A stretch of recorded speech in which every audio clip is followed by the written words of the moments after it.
es tu nombre santo, santo Dios,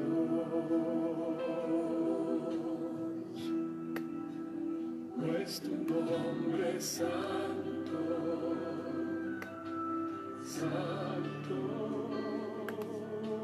Dios,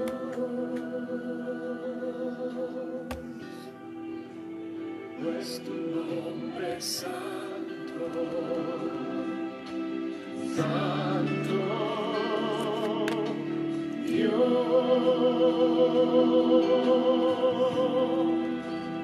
es tu nombre santo,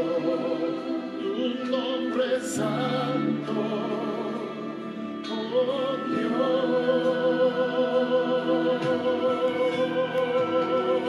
es tu nombre santo, santo es tu nombre santo, es tu nombre santo, santo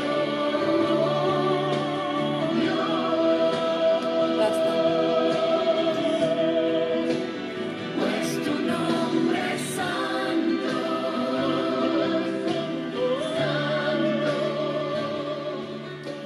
¿Qué tal a todos? Muy buenas tardes, bienvenidos, bendiciones a cada una de las personas que nos están viendo. Es una gran bendición el poder estar nuevamente esta tarde conectada, ¿verdad? A través de los medios de comunicación que nos permiten sacar transmisiones de forma gratuita, ¿verdad? A muchos lugares, no solamente de México, sino de otros países, ¿verdad? Es una gran bendición el poder atender el llamado que nuestro Señor Yeshua HaMashiach nos hizo de compartir el Evangelio, de hablar de la palabra, de enseñar a otros, de hacer discípulos. Entonces, esta tarde estamos nuevamente conectados y pues yo quiero enviar saludos a toda persona que me esté escuchando, así que vamos a esperar unos momentos, vamos a poner una alabanza más para que si usted nos está escuchando, vamos a esperar que más se conecten. Yo quiero pedirle por favor que nos ayude compartiendo esta publicación para que otros puedan tener acceso, ¿verdad? Entonces vamos a ver, está pública, ¿verdad? Está compartida de forma pública, sí, ¿verdad? Vamos a checar ahorita. Muy bien, pues el día de hoy vamos a comenzar un tema nuevo, sin embargo es un tema que va a relacionar algunos temas que hemos estado viendo en algunas enseñanzas anteriores. Quiero dar las gracias a nuestro Dios y antes de empezar a mandar saludos, ¿verdad? Vamos a mencionar que lo que vamos a hacer el día de hoy es una especie de resumen de algunas enseñanzas anteriores, pero que nos van a dar la pauta para entrar en un tema que es bien, para mi gusto es bien tremendo, es bien fuerte, porque es el libro de Apocalipsis o la última revelación de nuestro Señor. Entonces, para que nosotros podamos llegar a entender lo que es Apocalipsis o revelación, es importante que nosotros comprendamos algunas otras cuestiones, no solamente doctrinales o teológicas que están en la palabra de Dios, sino cuando nosotros llegamos al final de lo que es la Biblia, nosotros podamos entender o comprender muchas otras cosas que están escritas en la palabra de Dios. Entonces, pues ya hay algunas personas conectadas por ahí, vamos a mandar saludos. Yo le pido por favor que comparta el video para que otras personas puedan escucharlo. Créame, hay gente que le gusta, ¿verdad? Por ejemplo, los sábados en la tarde a veces no hay servicio en la iglesia y tienen la capacidad de poder escuchar alguna enseñanza o poder compartir. Es parte también del llamado que tenemos, ¿verdad? De ir a ser discípulos, compartir la palabra. Vamos a mandar saludos, nos están viendo. Conchita Mendoza, gracias por estar nuestra amiga conectada, un saludo, bendiciones, gracias a nuestro Dios, ¿verdad? Porque nuestra hermana Conchita acaba de pasar por una cirugía que realmente fue para la gloria de Dios, ¿verdad? Estamos en sus manos cuando estamos en procesos así de fuertes y de difíciles, y gracias a Dios todo salió bien, todo de la mejor manera, lo cual nos es una gran bendición, ¿verdad? Gracias, Conchita, por estar esta tarde conectada. Gustavo Álvarez, gracias a mi primo, ¿verdad? Gracias por estar conectado, bendiciones a todo el centro de la República, gracias por estar con nosotros. Arturo Lozada, gracias por estar con nosotros, de hecho aquí presente, es una bendición el poder contar, ¿verdad? Con personas cerca de nosotros, porque hace unos días yo mencionaba que en ocasiones pasamos por tribulación, pasamos por situaciones difíciles, y es importante cuando hay gente cerca de nosotros que está orando, cuando hay gente cerca de nosotros, ¿verdad? Que están como para levantarte la mano. Siempre es importante, yo recomiendo, júntese con gente que en algún determinado momento, en tiempos no solamente felices, sino en tiempos de angustia, pueden estar ahí para orar por usted, ¿verdad? Ramona Sandoval, a mi mamá, un saludo, gracias por estar con nosotros conectada, gracias, te amo. Juana Ugarte, gracias mi hermana por estar con nosotros, dice hola Lucy, bendiciones, gracias por estar con nosotros. Conchita Mendoza, gracias, bendiciones, gracias por cada una de las personas que están conectadas.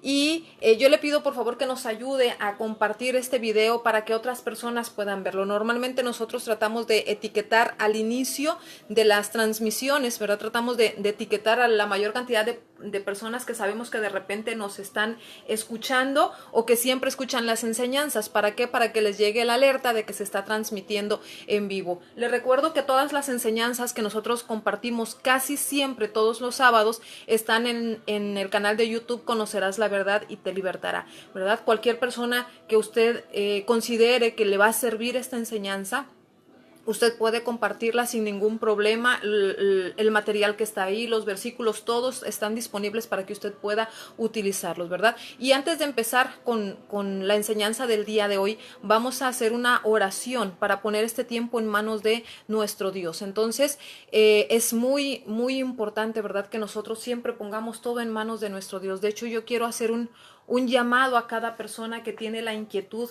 de compartir del Evangelio, ¿verdad? Usted puede abrir fácilmente un canal de YouTube y sacar enseñanzas, compartir la palabra. A veces no es necesario tanto, sino únicamente buscar un versículo y empezar a compartirlo, abrir un Facebook Live, como les llaman ahora, y empezar a compartir la palabra, ¿verdad? Y podemos no sé, poner, ¿sabe qué? Si usted necesita oración, yo puedo orar por usted, y yo sé que hay mucha gente que de repente necesita oración. Entonces, como pueblo de Dios, nosotros nos levantamos para hacer luz en medio de la oscuridad. Créame que algo podemos hacer, siempre hay algo que nosotros podamos hacer, ¿ok? Bueno, entonces esta tarde vamos a empezar haciendo una oración, poniendo esta enseñanza en manos de nuestro Dios y agradeciendo por el privilegio que nos da, ¿verdad? Ante todo, de poder compartir la palabra. Vamos a orar entonces. Abba, en el nombre de Cristo, mira, Señor, yo presento delante de tu presencia toda persona que está conectada. Padre, que esta enseñanza sirva en los corazones de cada persona que va a escuchar. No solamente en vivo esta enseñanza, sino aquellos que van a escucharla posteriormente. No solo en México, Señor, sino en Estados Unidos, porque yo sé que hay gente que ha escuchado estas enseñanzas en Argentina, Padre, en Colombia, en Brasil. Oramos por todo tu pueblo alrededor del mundo, Señor. Así que yo te pido, Padre, por cada persona que está escuchando, que pongas un corazón dispuesto, Señor, un corazón listo para escuchar. Padre, atamos, reprendemos toda fuerza del enemigo, todo aquello que el enemigo esté haciendo para obstaculizar esta enseñanza en esta hora, Padre, se detiene en el nombre de Cristo, se detiene todo obstáculo, toda situación y toda circunstancia, todo impedimento, Señor, que nos esté queriendo impedir, Padre. Declaramos que es una enseñanza que sale con libertad, que sale, Señor, a los rincones de la tierra, Padre. Redarguye tú el corazón de cada persona que hoy va a escuchar este mensaje, porque todos podemos, Señor, conocer más de tu palabra. Padre, inquieta corazones para que no solamente sean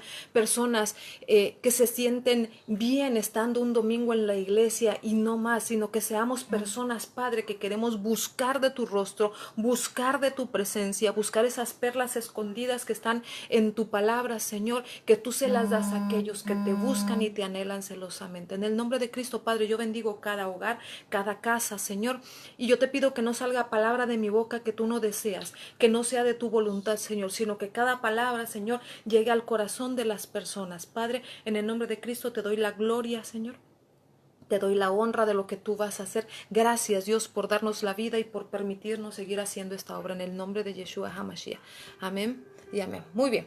Pues esta tarde, hace unos momentos decíamos, para las personas que se están empezando a conectar, esta tarde vamos a hacer un tema que es un poquito un resumen de las enseñanzas anteriores. Hemos hablado de temas bien interesantes, ¿verdad? Desde la forma de cómo conocer cuándo el Mesías nació, y estoy hablando de enseñanzas no solamente del año pasado, sino hasta del año antepasado, ¿verdad? Porque ya tenemos algún tiempo compartiendo estas enseñanzas. Entonces, yo le quiero hacer una invitación en el canal de YouTube que tenemos, que se llama Conocerás la verdad y te libertará, o puede buscarlas con el nombre de Lucy Soto. Las enseñanzas vienen marcadas por un número, están numeradas del 1 hasta en la que vamos, que creo que es como la enseñanza 38 más o menos. Y cada enseñanza viene de una manera secuencial, de tal manera que nosotros podamos entender o comprender cosas básicas del reino, que no son tan básicas, que son enseñanzas, podríamos decir que no es como lechita, como para cuando uno va empezando, sino que son enseñanzas un poquito más fuertes, pero que al final de cuentas es necesario que conozcamos, porque la Biblia nos dice, y hoy vamos a ver unos de esos versículos, Dios nos llamó a ser reyes y sacerdotes. Entonces, una persona que está llamado a ser rey y sacerdote en un sistema de gobierno, porque el reino de los cielos es un sistema de gobierno, debe entender las leyes que operan sobre su vida, debe comprender las cosas básicas, ¿verdad? Es como cuando uno es mexicano, uno tiene un derecho a una ciudadanía, tiene leyes, lo rigen leyes, tiene obligaciones y tiene beneficios. Exactamente es lo mismo en el reino de los cielos, ¿sí? Pero a veces no comprendemos más que las cosas iniciales y a veces ni siquiera creemos las cosas fundamentales, ¿verdad? Entonces, hoy vamos a ir tocando por encima información que hemos soltado en otras enseñanzas. Entonces, al momento de ir pasando por esas enseñanzas, yo le voy a hacer referencia a esta enseñanza, o esta información usted la puede encontrar en tal enseñanza o en tal enseñanza. ¿Por qué? Porque es como cuando uno es niño y quiere ir a la primaria. Uno no puede iniciar primero por el tercero de primaria si no pasó el primero. Entonces es como una secuencia de cosas. O sea, yo, para entender que a mí me dieron poder y autoridad, por ejemplo, como hijo de Dios, primero debo de saber qué es un hijo de Dios. Y antes, cómo se llega a ser un hijo de Dios. Entonces yo no puedo entender qué autoridad me han dado si yo no sé quién soy. Entonces lo primero que yo debo entender es mi identidad como hijo y cosas así. Entonces esto es un ejemplo. ¿Por qué? Porque lo que hoy vamos a ver viene resumiendo en parte algunas enseñanzas pasadas, repito, pero vamos a dar inicio a un tema que vamos a estar varias enseñanzas detenidas aquí, porque es uno de los libros proféticos más fuertes, más poderosos, que es el libro de Apocalipsis. Entonces vamos a ir haciendo análisis, versículos por versículos, de a qué se refiere todo esto, ¿ok? Entonces lo que yo tengo en la pantalla este día se llama Apocalipsis, la última revelación del Mesías, y vamos a ir viendo poco a poco, ¿sí?, cada una de las pantallas y la información que vamos a ir viendo el día de hoy. Vamos a aprovechar para mandar algunos saludos. Me dicen, aquí se están conectando Alice Garavito, ¿mande? Marlene Uribe. Alice Garavito, Marlene Uribe, gracias por estar conectados con nosotros. Inmar Salazar, gracias. Si ustedes me quieren poner, por favor, desde dónde están conectados, a nosotros nos sirve para saber hasta dónde estamos llegando. Eso es una gran bendición, porque Dios dijo en su palabra, vayan y hagan discípulos a todas las naciones. Entonces, por eso yo estoy muy agradecida con nuestro Dios. Este es un medio para llegar de forma inmediata a muchos lugares. Leti Orozco, desde Tijuana, Baja California, gracias por estar estar con nosotros. Trejo Ponchito, gracias por estar con nosotros. Saludos, bendiciones. Margarita Vidal, una paisana, ¿verdad? Gracias, Margarita, por estar conectada con nosotros. Sé que es de Chiapas. Gracias por estar con nosotros, ¿verdad? Varios paisanos que están conectados. Margarita, gracias por estar con nosotros. Leti Orozco, bendiciones a tu vida. Olga Benítez, gracias por estar con nosotros. Bendiciones. Raúl Almaraz desde Comitán, Chiapas, también conectado. Gracias por estar conectado. Bendiciones a tu vida. Gracias. Juanita Ugarte dice, guerrera hermosa del Altísimo, gracias. Gracias a cada persona. Normita Jiménez, gracias por estar con nosotros. Hasta Culiacán, desde Culiacán nos están viendo. Gracias por estar con nosotros. Muy bien, entonces vamos. Eric Bautista, gracias por estar con nosotros, conectado, una gran bendición, gracias. Yo le pido que nos ayude poniéndonos, yo estoy conectado desde tal lugar o saludos para tal lugar, ¿verdad? Es importante porque Dios al momento de soltar bendición, suelta bendición para nosotros, suelta bendición para nuestra casa, nuestra familia y el territorio donde nosotros estamos, ¿verdad? Muy bien, dice desde Rosarito, Baja California, Juana Ugarte, gracias por estar con nosotros, saludos a Rosarito, claro que sí, gracias por estar. Muy bien, entonces, vamos a dar inicio con lo que es la última revelación del Mesías. La primera parte de la enseñanza, vamos a hacer un recordatorio y luego ya vamos a empezar a ver lo que es el libro de Apocalipsis. ¿Por qué vamos a hacer un recordatorio de las enseñanzas anteriores? Porque desde el principio, las primeras palabras que están citadas en el libro de Apocalipsis hacen referencia a cosas que ya empezamos a estudiar o que ya las vimos o que ya las mencionamos en otras enseñanzas. Muy bien. El libro de Apocalipsis es la revelación que el mismo Yeshua, Jesús o Jesucristo de Nazaret, le suelta, ¿sí? O le muestra a uno de sus apóstoles, ¿sí? Entonces, Juan Apóstol, estando en la isla de Patmos, es donde él pasa ahí sus últimos días. Él fue sentenciado a estar en este lugar porque se rehusó mantener su boca cerrada. O sea, él dijo, yo no voy a tener mi boca cerrada, yo voy a seguir predicando y predicando y predicando el evangelio. Entonces, Juan pensó que su vida ya había terminado, que él ya su ministerio ya estaba terminado porque él fue torturado, fue maltratado y finalmente fue sumergido en un caldero con aceite hirviendo. O sea, todos los apóstoles, todos los llamados a ser apóstoles que directamente nuestro Señor Yeshua HaMashiach llamó, todos terminaron en muertes trágicas, en muertes bien tremendas, ¿sí? Por el llamado que tenían y por la unción y todo lo que habían recibido directamente del Mesías. Entonces, Juan, en este caso, estando en una etapa, en una edad ya avanzada, siendo un hombre ya mayor, él piensa que su ministerio ya había terminado, que ya había concluido. Sin embargo, Juan llega el momento en que ora para que nadie pudiera detener su ministerio, para que nadie pudiera frenar aquello a lo que Dios, a lo que Cristo mismo lo había llamado. Pero Roma, ¿sí? Roma tenía otros planes. Roma, recordemos que para cuando nuestro Señor llegó, Roma no tenía cautiva, sino que ni asediada. Era un estado en donde quien gobernaba era Roma. Roma reinaba sobre Jerusalén.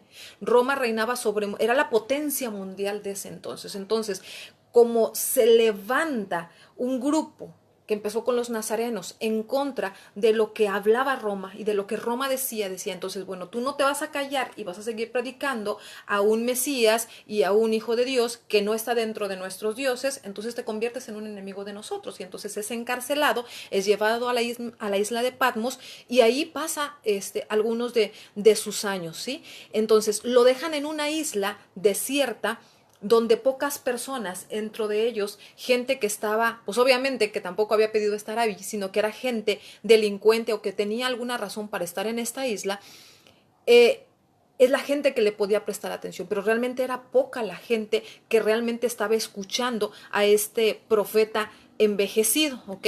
Entonces, esta tierra que parecía abandonada por Dios, ahí es donde Juan en su sufrimiento ora que esta agonía terminara y que se le permitiera descansar en la tumba hasta el momento de su resurrección, ¿sí? ¿Por qué? Porque su pasión por la vida, podríamos decir, ya estaba empezando a fallar, el soporte vital, ¿ok? Ya estaba fallando, porque ya era una persona mayor, todo lo que había visto, todo lo que había vivido, siendo el profeta amado del Mesías, ¿sí? Y todo lo que había pasado. Entonces, viene nuestro Señor, viene el Mesías ungido, viene a Juan, apóstol, con la última visión que nosotros tenemos, o la última visión que nosotros conocemos de los apóstoles, ¿ok? Y se requería soltar esta visión sobre un hombre que hubiera soportado todo hasta el final, o sea, que hubiera padecido, que hubiera pasado muchísima serie de pruebas y luchas para el trabajo que le iban a encomendar. Sí, o sea, no era algo sencillo, no era algo como que, ay, te doy una visión y compártela. Y si era un hombre que, como muchas veces nos dan una visión o nos dan una palabra y nos quedamos callados, o como a veces me dan una comisión de hacer un trabajo y por temor a la gente, por temor al que dirán, por temor a mi misma condición, como decía Moisés, es que yo soy tartamudo y cómo voy a ir a hacer esa misión y esa obra. Entonces a veces por las condiciones de nuestra situación física, nosotros nos negamos, nos detenemos, nos esperamos o rehusamos el llamado. Entonces se requería soltar esta visión sobre alguien que se supiera que iba a hacer el cumplimiento de lo que se le había mandado. Entonces nuestro Señor escoge al apóstol Juan para soltar esta revelación o esta visión que se le da, ¿sí? Yeshua le dijo a Juan que lo revelara no como un bebé en un pesebre, tampoco como una oveja que está enfrente de sus esquiladores, o sea, porque, y esto es algo que en algún determinado momento Dios nos hizo saber a mi mamá y a mí.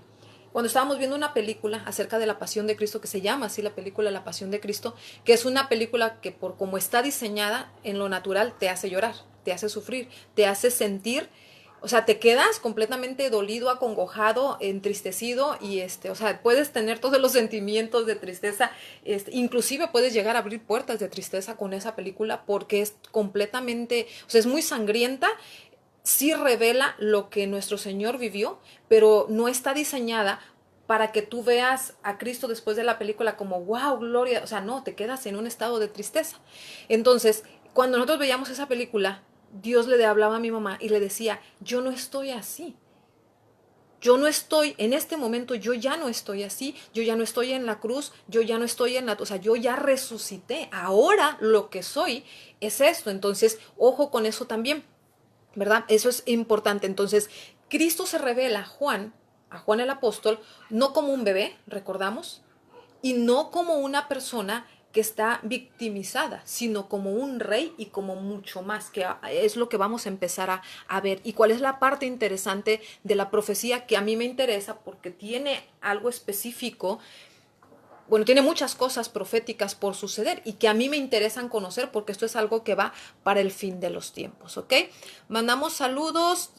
Mariela Hernández, gracias por estar con nosotros conectados. Yadira Ugarte, gracias. Chava Aguiñaga, gracias por estarnos viendo. Bendiciones. Hugo Mijares, gracias por estarnos viendo. Bendiciones a tu vida. Paez Traves, gracias por estarnos viendo, Recha, gracias por estar con nosotros. Bendiciones a cada persona que nos está viendo. Yo lo invito por favor a que comparta el video para que otros puedan verlo. Muy bien, entonces, ya vimos que no le comparten la visión a Juan, siendo el Mesías un bebé ni una ovejita, ¿verdad? Sino como un juez conquistador, gobernante sobre toda la tierra, en poder, gloria y autoridad, ¿ok? Entonces Yeshua le pide a Juan que enviara este mensaje a sus siervos para prepararlos para los eventos que habrían de hacer temblar la tierra y que iban a marcar el comienzo de la era mesiánica del fin de los tiempos. O sea, le está diciendo, mira, te voy a entregar pequeña comisión, ¿no? O sea, necesito que entregues, le dice el Mesías, nuestro Mesías, a Juan, te entrego esta comisión, esto es lo que quiero que les entregues. Esto los va a preparar a mi iglesia, va a preparar a mi pueblo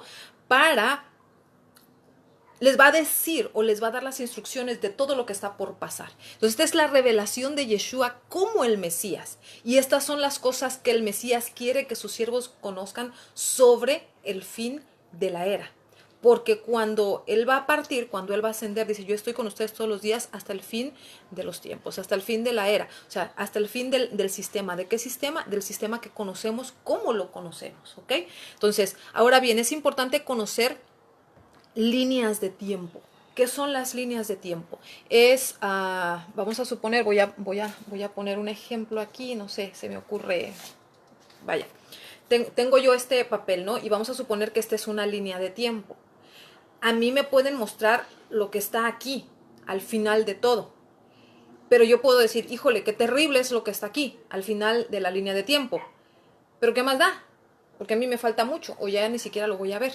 Entonces, si yo estoy viviendo en este tiempo, y mi periodo es así de vida, porque no puedo vivir 300, 400, 500 años, por ejemplo, entonces, pues sorry por los que les va a tocar vivir, ¿verdad? Pero ¿qué más da si, porque a mí no me va a tocar?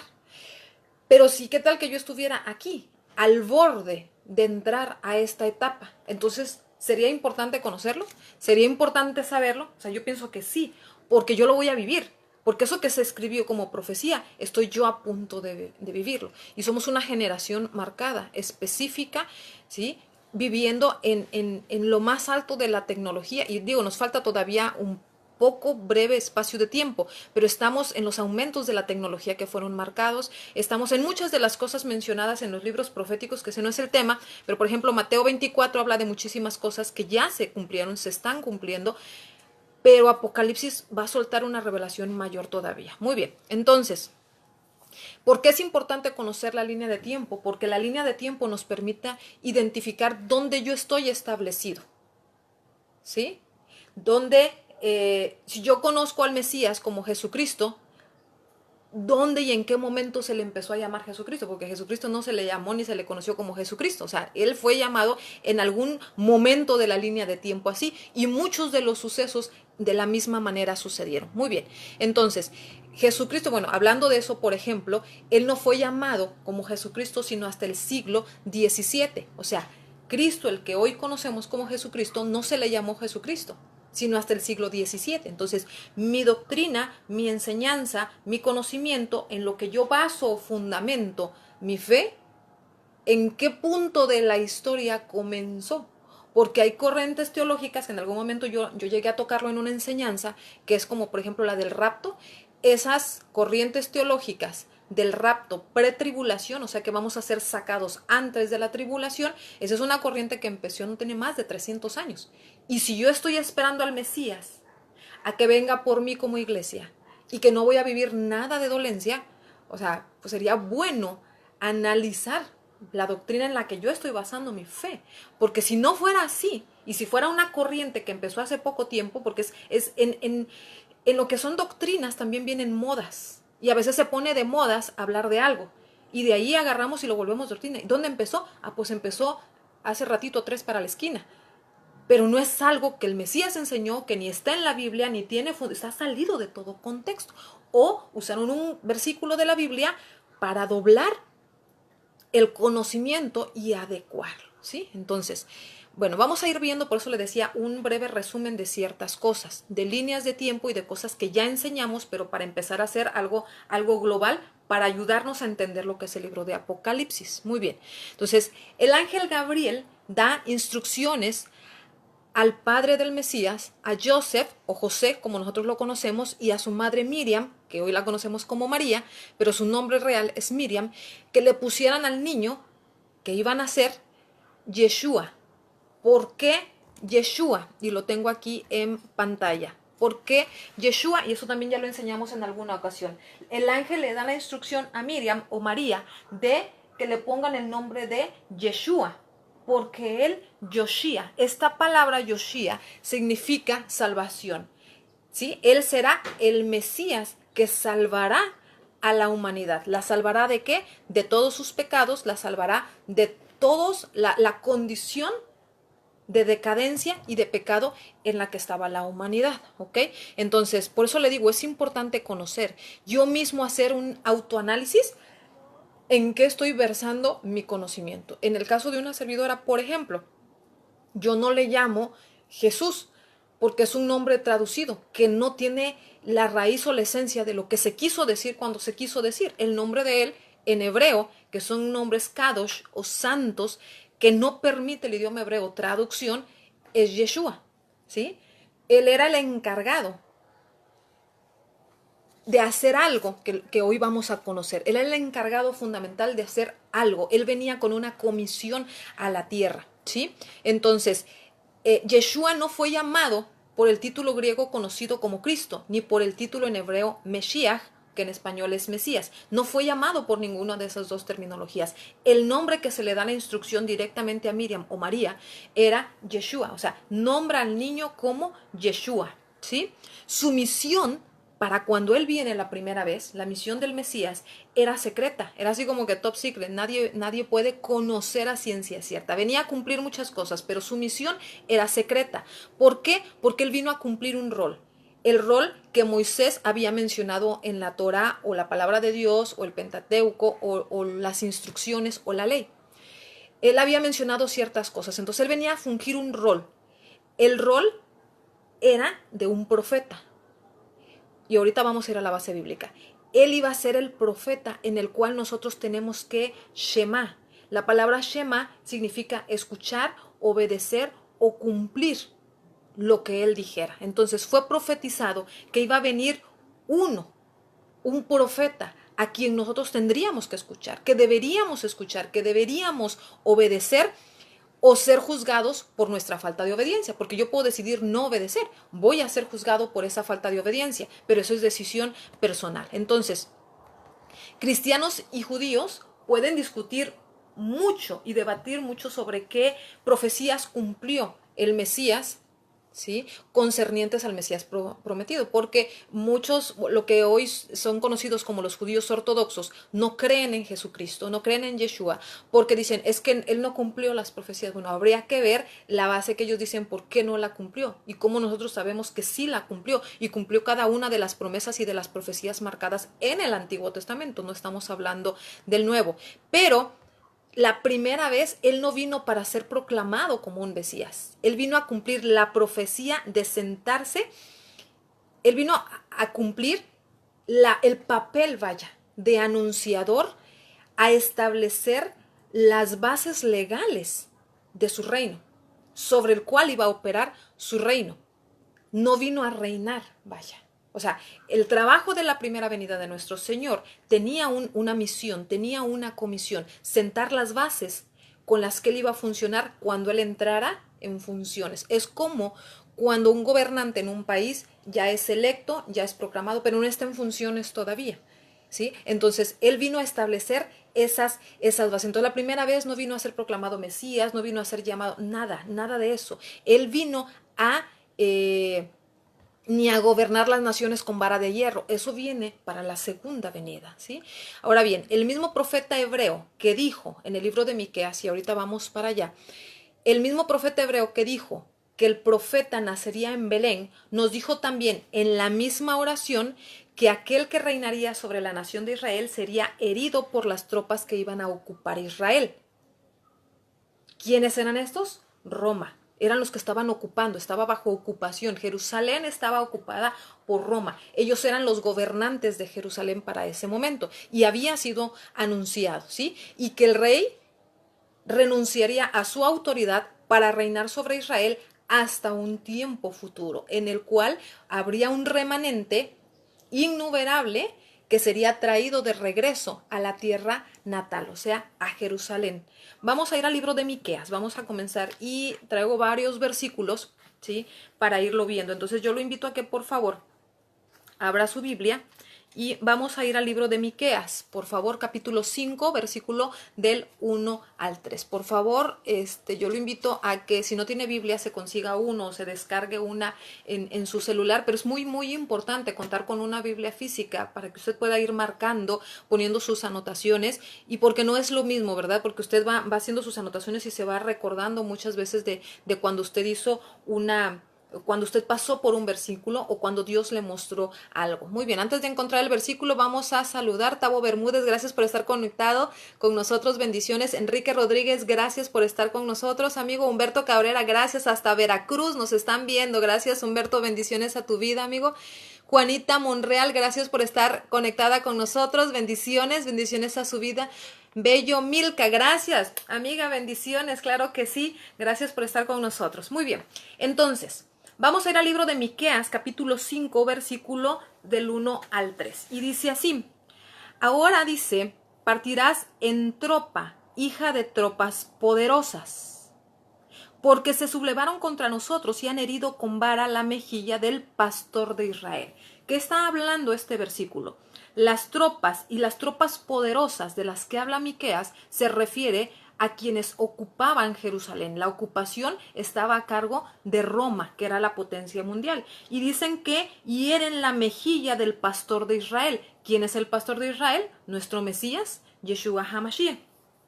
Versículo 2 dice, pero tú, Belén Efrata, aunque eres pequeña para estar entre los millares de Judá, de ti saldrá un príncipe que estará sobre Israel, y su salida es desde el principio de los días de la eternidad, o sea, antes de que el mundo fuese, él ya existía, él ya estaba.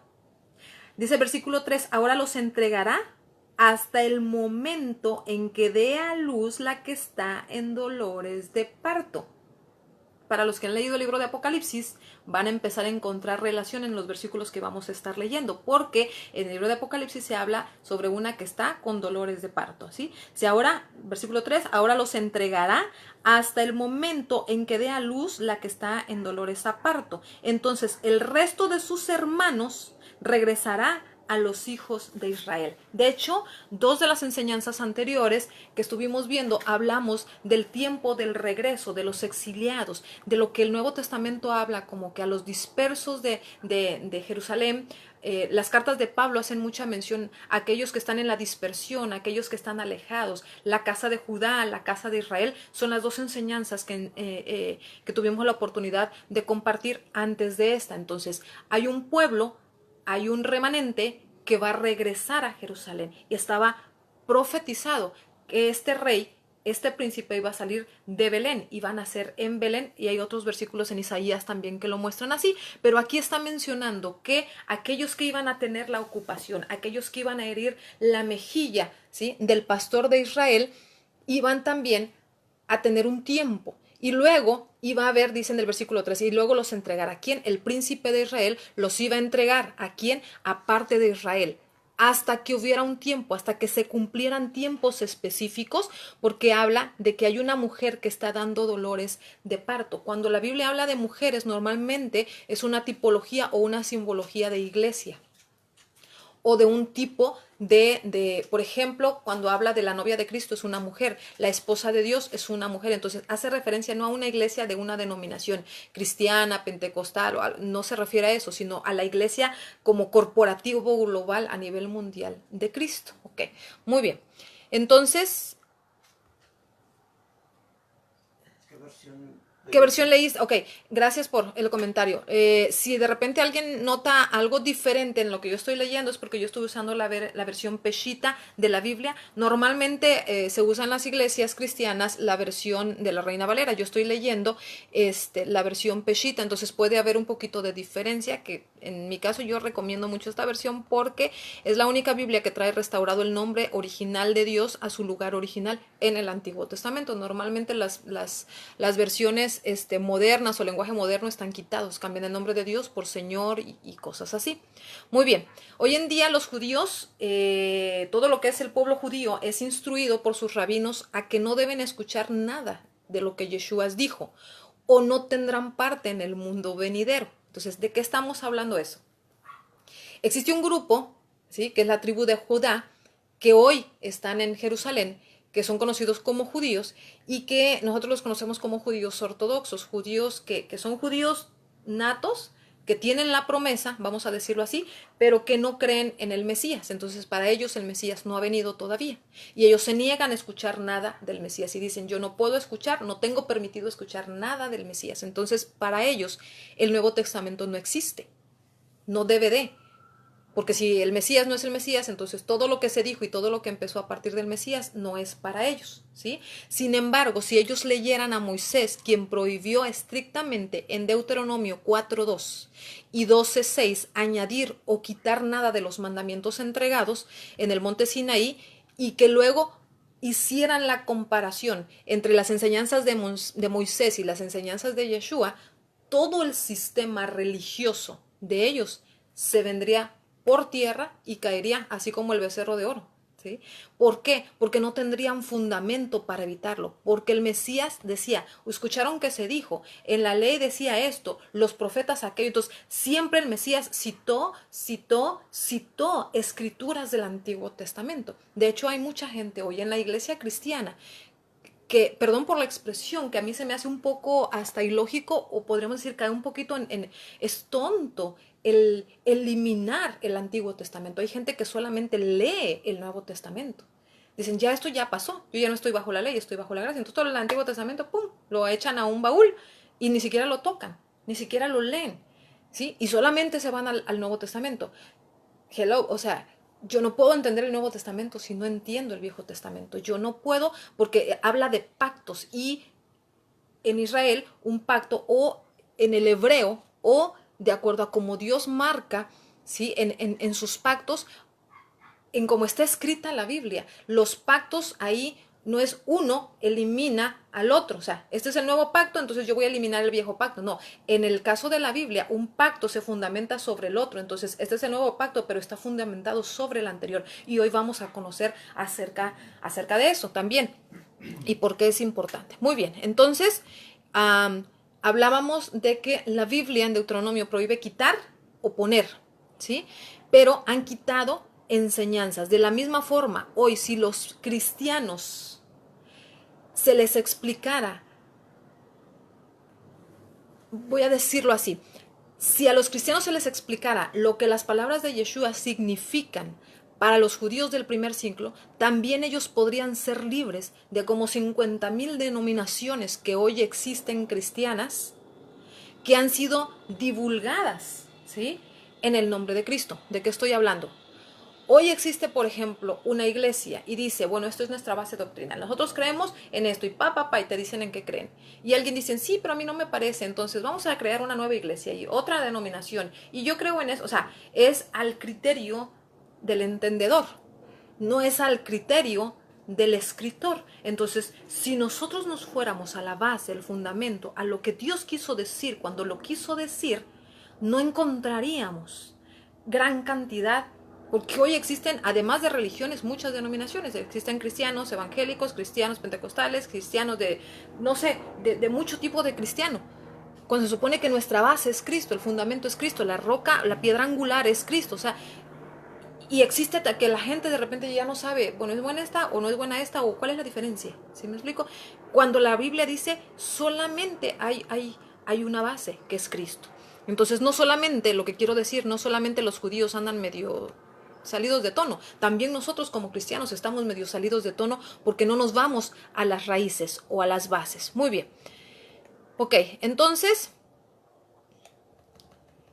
cuando Yeshua dijo en Juan 8:32, conocerás la verdad y la verdad te libertará o los hará libres, ¿de qué nos iba a hacer libres? Nos iba a hacer libres de la religión, libres para vivir la verdad, libres de esclavitud, porque a veces nosotros mismos parece que salimos de la esclavitud, por ejemplo, de una adicción o de un problema o de una situación, pero nos volvemos esclavos de los hombres, de la falta de conocimiento o de lo que otros enseñan de una manera torcida. Entonces, si yo acepto, recibo, adquiero, administro y publico, comparto algo que está torcido, lo mío viene torcido y lo que sigue viene torcido. Y decimos, bueno, pero es que aquel me enseñó. No, pero yo soy responsable de lo que yo estoy aprendiendo. ¿Por qué? Porque yo tengo la palabra, yo puedo ir a la palabra y consultar. Y hoy hay muchísima información y muchas herramientas para poder comprobarlo. Muy bien. Entonces ahora sí vamos a entrar un poquito ya más de lleno en informaciones anteriores. Cuando hablamos de línea cronológica de tiempo, es importante entender algo que probablemente yo creo que debo de estar enseñando en 2 o 3 enseñanzas más. Y es la parte del hecho de que el Mesías, por ejemplo, cuando fue bautizado, de cuando él fue bautizado a cuando viene el bautismo del Espíritu Santo para la iglesia de Cristo, que está en el libro de Hechos, transcurrieron 70 semanas, ¿sí? 70 semanas, y esto viene a caer en una fiesta que nosotros conocemos como el Pentecostés, que en el original es la fiesta de Shavuot, ¿sí? Está en el libro de Hechos, capítulo 2, 1 al 4. Vamos a ir a leerlo, por favor. Pero mientras que vamos encontrando el versículo, quiero que usted haga el cálculo de lo que yo estoy diciendo. ¿Y por qué estoy diciendo que yo creo que voy a tener que enseñarlo? Porque hay iglesias que predican o enseñan que el ministerio del Mesías fue de 3 años o 3 años y medio. Si usted saca su calculadora y en su celular ahorita multiplica 70 por 7, porque le digo, el ministerio del Mesías duró 70 semanas. Si usted lo multiplica por 7 para obtener la cantidad de días, nos van a dar 490 días. Si usted lo divide entre 365 días para ir a ver en años cuánto es, nos va a dar 1.3 años. Pero como el calendario en el cual se basó el ministerio no era el calendario gregoriano, que es el nuestro, enero, febrero, marzo, abril, sino el calendario de la Biblia, que es mes primero, segundo, el mes de Nisan, primero, segundo, tercero, y son los meses así. Y son normalmente meses que están basados en el ciclo lunar, que son de 29 o 30 días. Entonces nosotros vamos a encontrar que el ministerio del Mesías no duró 3 años y medio, duró 1.4 años de duración. Entonces, esto viene a debatir muchas de las cosas que nosotros tenemos. Es que el ministerio del Mesías duró 3 años o 3 años y medio. Y ahí se la llevan. Y realmente no. Entonces, por eso le digo, yo pienso que vamos a tener que enseñar acerca de esto para tener la base bíblica de por qué estamos diciendo que el ministerio del Mesías duró realmente mucho menos de tiempo de lo que se cree. Vamos a ir al libro de Hechos, capítulo 2. Hechos, capítulo 2, versículos 1 al 4. Bendiciones, saludos a Paco Villanueva, gracias Paquito por estar conectado, un abrazote hasta Ciudad de México. Elsa Bello, gracias por estar con nosotros, bendiciones a su vida, gracias por estar conectados. Muy bien, entonces, Hechos capítulo 2, versículos del 1 al 4 dice, pero cuando se cumplieron los días ¿de qué? Del Pentecostés. Yo estoy leyendo la versión Peshita. Cuando se cumplieron los días del Pentecostés, en la versión Valera dice... ¿Pentecostés también? Cuando llegó el día de Pentecostés. Cuando llegó el día de Pentecostés. O sea, cuando se cumplió el día o cuando llegó el día de Pentecostés. Mientras estaban reunidos todos unánimes, versículo 2, súbitamente vino del cielo un estruendo semejante al de un viento recio, el cual llenó toda la casa donde se encontraban. Versículo 3. Y se les aparecieron lenguas como repartidas de fuego y se asentaron, dice, sobre cada uno de ellos. Y todos fueron llenos del Espíritu Santo y empezaron a hablar en diversas lenguas conforme a lo que el Espíritu les daba que hablaran. Ok, ¿de qué está hablando aquí? Es cuando viene la llenura del Espíritu Santo. ¿En qué fiesta? En Pentecostés. Cuando la Biblia habla o suelta periodos de tiempo, normalmente, o sea, si usted lee la Biblia primero, si usted es un lector de la Biblia, yo lo invito a que cuando lea los evangelios, Mateo, Marcos, Lucas, Juan, o inclusive el libro de los Hechos, usted revise cómo sabe cuándo pasaron las cosas. ¿De qué estoy hablando? ¿Cómo sé cuándo pasó un acontecimiento? La Biblia nos va a decir en el primer día de tal mes, o cercana a la fiesta tal, o pasados tantos días después de tal festividad. ¿Por qué? Porque en Jerusalén así se medían los tiempos. Entonces, aún incluso todos los viajes misioneros de Pablo fueron mencionados así. Dice incluso que una vez él estaba en un lugar y que él apresuró su viaje porque tenía que ir a Jerusalén para guardar la fiesta, porque él llegaba, y aunque ese no es el tema, pero ¿qué quiero puntualizar aquí? La base para conocer el tiempo del ministerio del Mesías se basa en las fiestas. Cuando nosotros aprendemos a sacar la cronología del tiempo de todas las fiestas que se mencionan en la Biblia, que él vivió, no hay una base para entender que duró 3 años y medio, sino que duró 1 año, 4 meses de ministerio. Muy bien. Entonces, por eso le decía, esto es una enseñanza que voy a compartir un poquito más adelante. Entonces, no existe ministerio de 3 años y medio, ¿sí? Y sí hay forma de comprobarlo. Muy bien. En una enseñanza anterior, yo compartí sobre cómo se estableció el linaje del Mesías. ¿Por qué estoy mencionando esto? Que son enseñanzas anteriores, porque hace rato yo lo mencionaba para los que se acaban de conectar. Es importante establecer ciertos hechos que nos van a dar la pauta para poder entrar al libro de Apocalipsis, ¿ok? Entonces, si usted no ha visto las enseñanzas anteriores, yo lo invito a que revise estas enseñanzas. Nosotros compartimos sobre cómo se estableció el linaje de Yeshua desde David. Nosotros pensamos, ¿sí? O asumimos que fue a través de María, o de José, pero realmente, verdaderamente fue a través de los dos padres en la tierra, ¿ok? Que fueron, en el caso del progenitor terrenal, Miriam o María, y de Joseph o José. Entonces vamos a poner aquí en pantalla esta imagen que yo la publiqué ya en otras enseñanzas, ¿ok? Del rey David viene el linaje, ¿sí? Sobre Salomón, sobre Jacob, sobre José, padre de Miriam o María, y llegamos hasta la parte de María. O sea, el Mesías traía linaje escogido de David por las dos líneas, ¿sí? Desde María o sobre Joseph o Joseph, que es José, ¿sí? Esposo de María, que él venía como hijo de Elí, que venía del linaje de Natán hasta llegar al rey David. O sea, que sí hay un linaje del Mesías establecido, no solamente por uno de sus padres, sino por los dos, ¿ok? Y ambos venían de la descendencia de David. ¿Por qué estamos viendo todo esto? Ahorita vamos a llegar hacia allá. Algo importante de saber es que Johanán o Juan el Bautista inicia su ministerio en el año 26. De hecho, traigo una pantalla por acá también. En el año 26 de la era común o de la era cristiana, como le conocemos, ¿ok? Entonces, él inicia su ministerio en el invierno del año 26, en el 15º año del reinado, de Tiberio.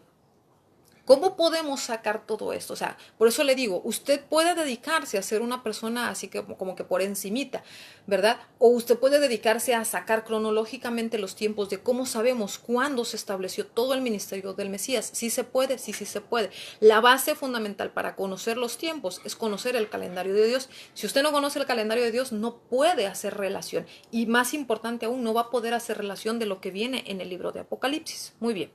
Entonces, de hecho, tenemos una enseñanza del calendario divino, si usted quiere ir a revisarla. Es la primera enseñanza que está en nuestro canal de YouTube. La primera y la segunda enseñanza hablan de cómo entender el calendario de Dios. Una vez que usted entiende el calendario de Dios y las fiestas de Dios, toda la Biblia se empieza a abrir solita para entender la parte de los tiempos y cómo Él trabajó u operó en la tierra y lo sigue haciendo. Ok, muy bien. Entonces, Yeshua, desde su bautismo, en febrero del año 27 de la era cristiana, él ayuna por 40 días. Vamos a verlo aquí en una pantalla que traigo, ¿sí? Entonces, él en esta parte, y lo que yo estoy mostrando aquí, es la compilación de los 4 evangelios, Mateo, Marcos, Lucas y Juan, quienes mencionan acerca de un determinado acontecimiento. Entonces, en el caso de los 40 días de ayuno, es mencionado en 3 evangelios. Y así, entonces, para que yo pueda saber o yo pueda entender si tiene base bíblica, no nada más está mencionado en un solo libro, uno de los acontecimientos del ministerio del Mesías, sino que está mencionado en 2 o 3 o hasta en los 4 libros. De hecho, los 4 evangelios mencionan perspectivas diferentes del Mesías. Uno lo ve como rey, otro lo ve como el hijo del hombre, otro lo ve, o sea, lo ven de diferentes perspectivas, pero muchos mencionan el mismo pasaje en diferentes puntos, ¿ok? Entonces, el Mesías empieza, ¿sí?, su ministerio en el año 27. ¿Con qué inicia su ministerio? Con su bautismo. Esta enseñanza la dimos hace 2 enseñanzas antes que hablaba y explicaba todo lo que yo estoy hablando ahorita. Ahorita nada más es como un pequeño resumen. Entonces, en el año 27, él empieza su ministerio. Él ayuna por 40 días, ¿sí?, hasta vencer la tentación del adversario. ¿En qué día? En el día 41 de su ministerio. Un día después es cuando viene el anuncio de Johanán o Juan el Bautista como Cordero de Dios que quita el pecado del mundo. Esta proclamación tuvo lugar, ¿sí?, en el primer día del primer mes. Esta proclamación aquí fue en el día número 42 del ministerio del Mesías, pero realmente fue, y lo explicamos en esa enseñanza, el primer día del primer mes del año 27 de la era cristiana, llevándonos esto a 69 semanas después del decreto de Artajerjes. ¿De qué estamos hablando aquí? Nosotros mencionamos esa enseñanza como las 70 semanas de David, donde nos llevábamos o nos íbamos a conocer dónde y a partir de qué fechas estaban establecidas esas 70 semanas, porque esas semanas marcan el cumplimiento de la llegada del Mesías. Entonces, desde cuando sale el decreto de Artajerjes de que restauraran a Jerusalén, empieza la contabilidad. Y si nosotros llevamos esa contabilidad exactamente, cae precisamente esos años, llegan a caer el día en que el Mesías inicia su ministerio. ¿De qué estoy hablando? Sale o se emite el decreto de la restauración de Jerusalén. Recordemos que Jerusalén estaba, Babilonia se lo llevó, estuvo 70 años cautiva, viene Daniel, pregunta cuándo era la salida y todo lo demás, y entonces cuando sale el decreto para la restauración, en donde vemos ahí a los profetas, a Nehemías, por ejemplo, y a Esdras, esos libros hablan precisamente de cuando ellos regresan y regresan con un pueblo que trabajaban a restaurar el muro de Jerusalén. Entonces, a partir de ese decreto, de ese rey, que era el rey Artajerjes, empieza la contabilidad de tiempo. Las semanas para llegar exactamente a cuando iba a aparecer en la tierra el Mesías. Y esa contabilidad de tiempo se cumple precisamente, me voy a ir hacia acá, en esta fecha. Entonces, la profecía venía y se cumple en esta fecha de la aparición del Mesías. Entonces, la última, vamos a poner así, las 69 semanas se cumplieron aquí. La última semana de 7, podríamos decir así, es la semana, o sea, la semana de 7, son 70 semanas, que es el ministerio del Mesías. Entonces, no hay base tampoco, proféticamente hablando, para establecer un ministerio de 3 años y medio. Si usted saca la contabilidad, usted va a entender por qué los 490 años del Mesías, los 490 días del Mesías, que son una semana profética de Daniel. O sea, cumple por varios aspectos el tiempo del periodo del ministerio del Mesías, sí cumple por varios aspectos. Entonces, exactamente 69 años después, o 483 años luego del decreto de Artajerjes de reconstruir la ciudad de Jerusalén, es cuando aparece el Mesías, lo cual ocurre el primer día, dijimos, del primer mes del año 457 de la era cristiana. ¿A dónde nos lleva esto? Esto fue profetizado, como decíamos ahorita, en el libro de Esdras, capítulo 7, del 7 al 9. No lo voy a leer porque esto ya lo enseñamos en una enseñanza, valga la redundancia, anterior. Usted puede ir, ver toda la enseñanza y ver de qué estamos hablando. Muy bien. Entonces, esto ocurrió el primer día, decimos, del año 457 y fue registrado en el libro de Esdras, profetizado cientos de años antes por el profeta Daniel, ¿sí? Daniel dijo que esto iba a ocurrir y la manera como iba a ocurrir a través de la famosa contabilidad de las 70 semanas escritas en el libro o en el capítulo 9 de Daniel. Muy bien. Entonces, después, en el ministerio o durante el ministerio del Mesías, nosotros encontramos que él va a Canaán y uno de los primeros milagros que él establece es el convertir el agua en vino. Sin embargo, este milagro, más que milagro, fue un golpe certero para aquellos que eran sus enemigos espirituales, para todos los fariseos, ya que él utilizó, bueno, más bien palabras de fariseos, él profanó las vasijas ceremoniales de piedra de los fariseos cuando convirtió el agua en vino. O sea, no nada más hizo un milagro, no nada más convirtió el agua en vino, sino que fue un golpe a las doctrinas, a los mandatos de hombres añadidos por los mismos judíos. O sea, ellos tenían ciertas reglas. Cuando Yeshua declara sus juicios contra las reglas inventadas por estos rabinos, sus discípulos creyeron en él, porque sabían que no tenía temor de someterse a las leyes rabínicas, que eran leyes o cosas añadidas por hombres. Por eso la Biblia es bien clara cuando dice, no pongas cargas sobre otros que no están mandadas a hacer, no añadas, no quitas, y hay muchos mandamientos en la Biblia que son mandamientos de hombres que no están mandados en la Biblia. Uno de ellos, por ejemplo, no se me ocurre ahorita. Bueno, sí se me ocurre, muchos, pero sería entrar en debates bien tremendos. Por ejemplo, el que dicen que el día del Señor es el domingo. El día domingo está hecho para venir a adorar a Dios y que es el día del Señor. En ningún lugar dice eso en la Biblia. Contrario a eso es adoración al dios Sol. El domingo es adoración al dios Sol. El día del Señor es el Shabbat, que empieza en la puesta del sol del viernes y termina en la puesta del sol del sábado. Pero, como no entendemos calendario de Dios, no entendemos tiempo de Dios, no nos han enseñado a guardar, porque es uno de los 10 mandamientos. Aparte, dice, guardarás el sábado o el Shabbat. El original es el Shabbat.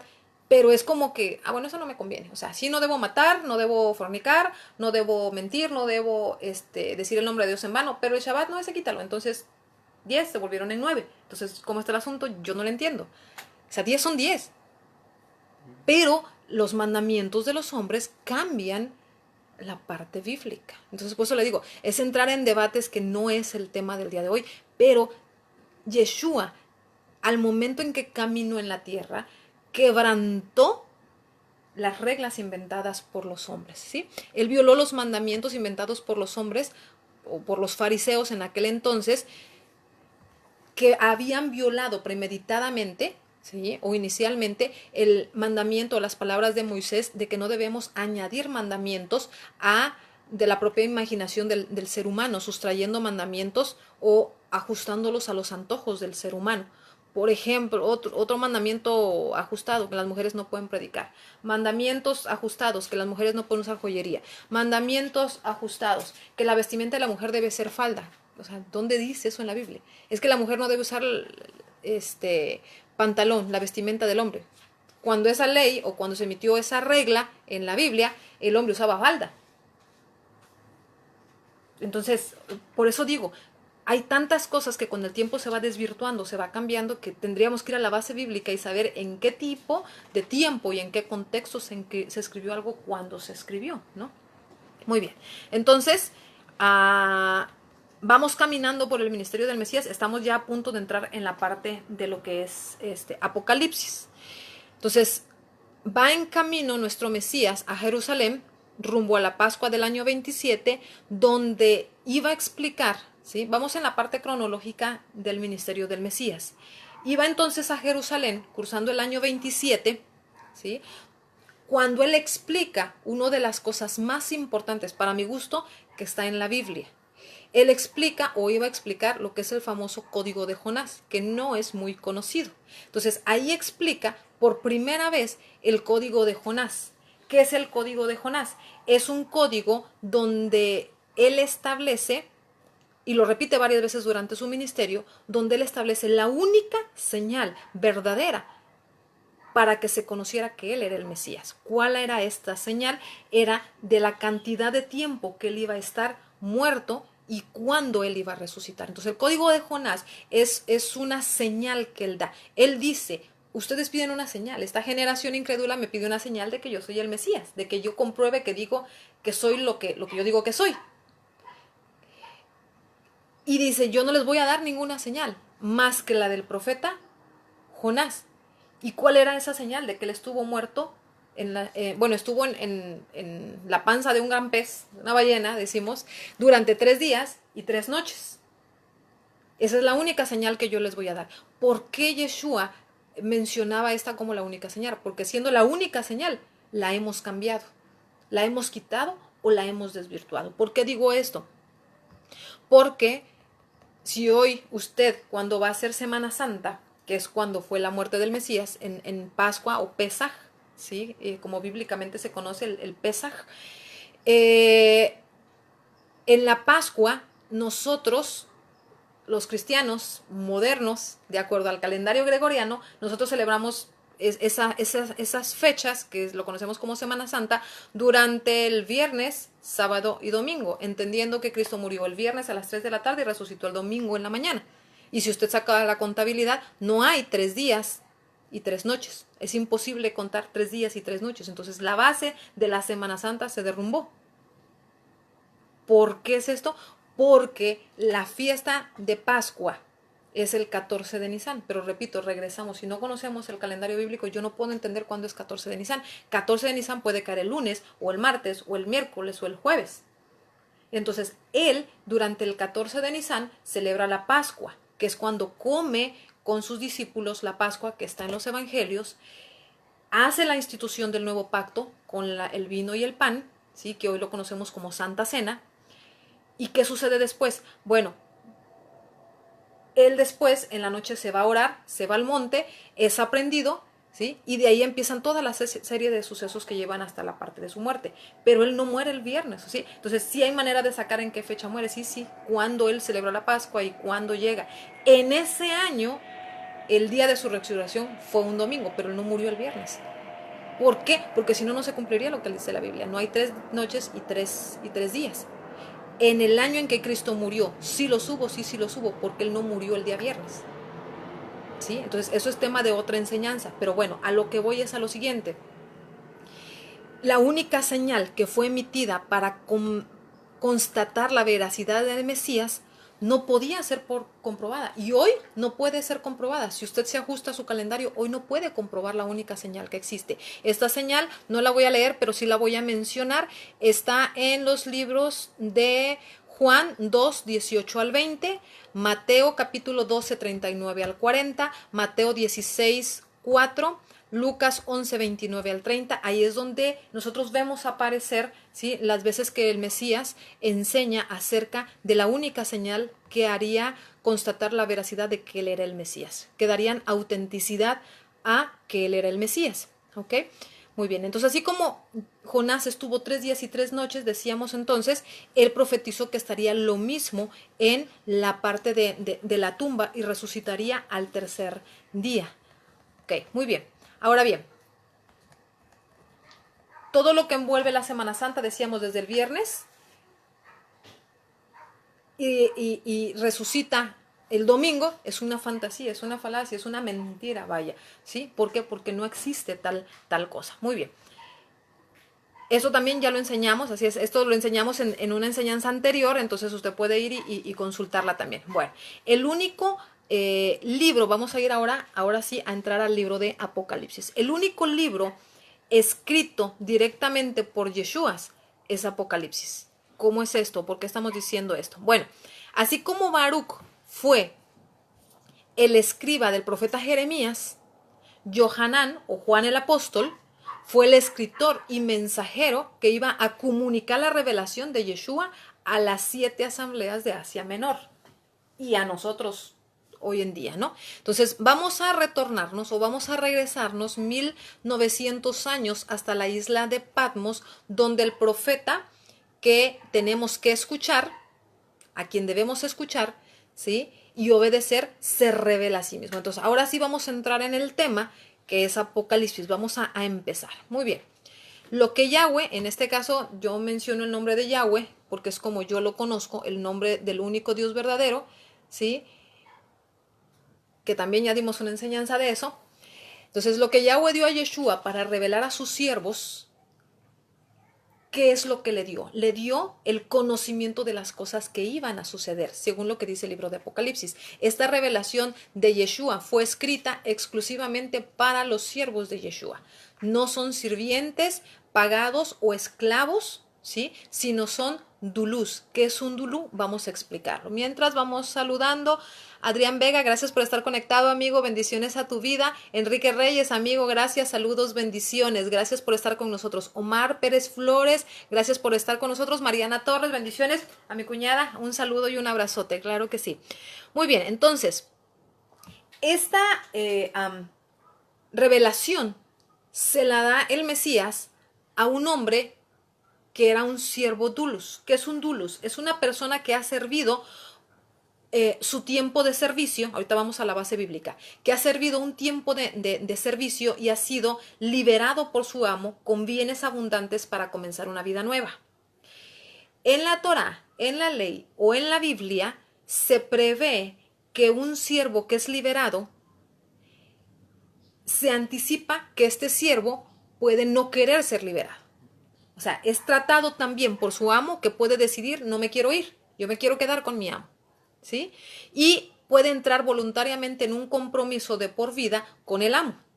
El siervo que ama a su amo puede ofrecerse como un esclavo perpetuo, o sea, un dulus. Si el amo está de acuerdo, él y el amo van frente a los ancianos, frente a la puerta de la ciudad, esto es lo que se acostumbraba en el antiguo Israel, y confiesan públicamente que el hombre libre, o sea, porque ya salió libre, que antes era esclavo, desea que su amo sea su señor de por vida, o sea, desea quedarse con él de por vida. El amo perfora la oreja del siervo con un punzón contra un poste de la puerta, ¿sí? Y luego pone un arete de oro y un anillo con el sello de la familia en su dedo. Vamos a ir, para ver todo esto de lo que estoy hablando, al libro de Éxodo, capítulo 21, del 2 al 6. El amo, mientras vamos buscando, el amo declara que va a respaldar cada una de las del contrato con su siervo. Y el siervo afirma que nunca va a violar ni la confianza ni los principios de su señor. Esto es un dulus, alguien que aunque es libre, se queda voluntariamente como esclavo de alguien con un sello especial. Éxodo capítulo 21, versículo del 2 al 6. De hecho, yo creo que voy a leer la versión Valera para los que están siguiendo la enseñanza con su Biblia. Éxodo 21.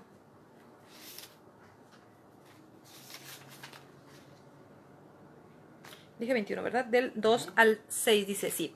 Si compras siervo hebreo, 6 años servirás, mas el séptimo saldrá libre de balde, o sea, su libertad completa. Perdón. Si entró solo saldrá. Si tenía mujer, saldrá él y su mujer con él. Si su amo le hubiere dado mujer y ella diese hijos o hijas, la mujer y los hijos serán de su amo y él saldrá solo. Versículo 6. Y si su siervo dijese, yo amo a mi señor, a mi mujer y a mis hijos, no saldré libre. El versículo 6, entonces su amo lo llevará ante los jueces y le hará estar junto a la puerta o al poste, y su amo le horadará la oreja con lesna y será su siervo para siempre. Sigo en el versículo. Quiero ver dónde está la parte. No me acuerdo dónde viene la parte del sello. Déjenme lo buscamos. Pero, bueno, ahí está la base donde dice que el siervo se puede quedar con su amo para siempre. ¿Por qué? Porque a veces venían solos y hacían familia y decían, yo no me quiero ir sin mi familia, entonces yo decido quedarme voluntariamente y además fui tratado bien. Y entonces yo decido eso, entonces le horadan la oreja y él se queda por siempre como siervo con su amo, ¿sí? Entonces, ¿de qué estamos hablando aquí? ¿O por qué estamos mencionando esto?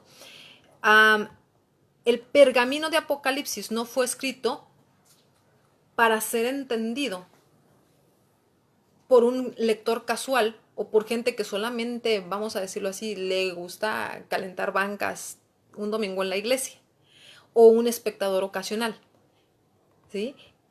Es irrelevante para aquellos que simplemente pasan delante de un servicio y hacen una oración de fe y entregan su vida a Cristo pensando que esta es una póliza de garantía irrevocable. O sea, este libro de Apocalipsis no fue escrito para ese tipo de personas. Está escrito para aquellas personas que necesitan saber las cosas que van a suceder en la tierra de Israel y en el mundo en general. Las cosas que Yeshua reveló a Juan Apóstol están sucediendo y están sucediendo ahora. Por tal motivo, vamos a avanzar un poco más de tiempo en la línea de donde estábamos parados ahorita, ¿sí?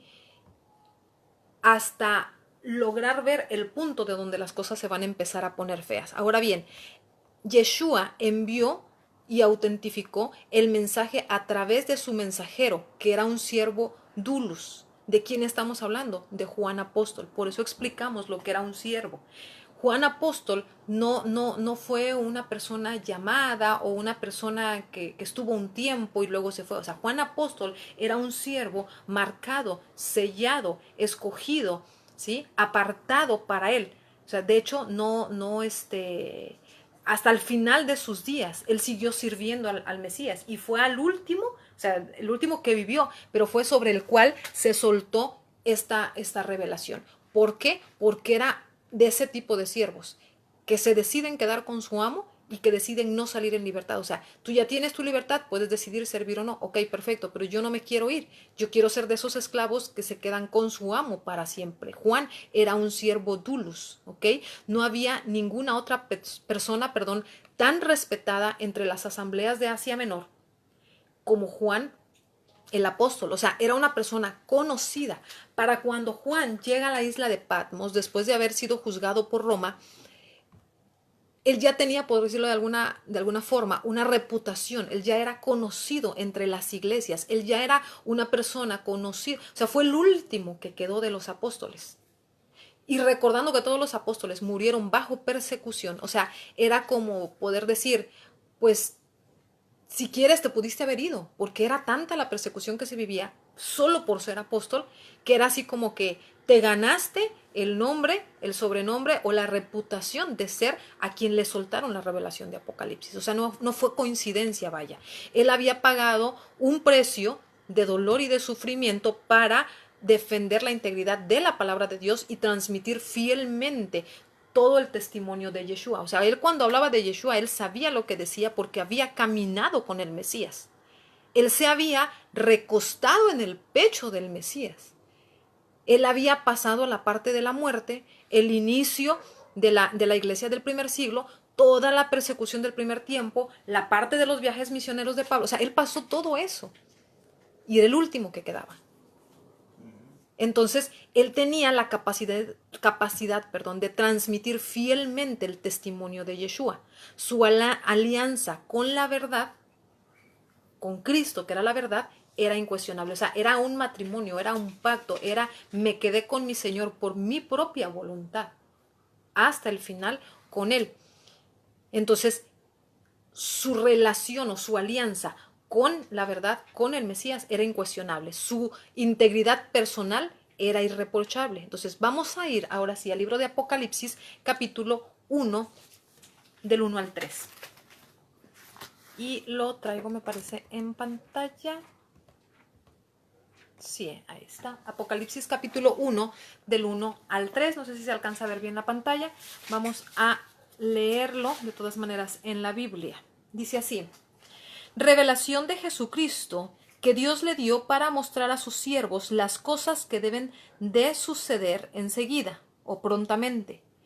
Y la dio a entender enviándola por medio de su ángel a su siervo Juan.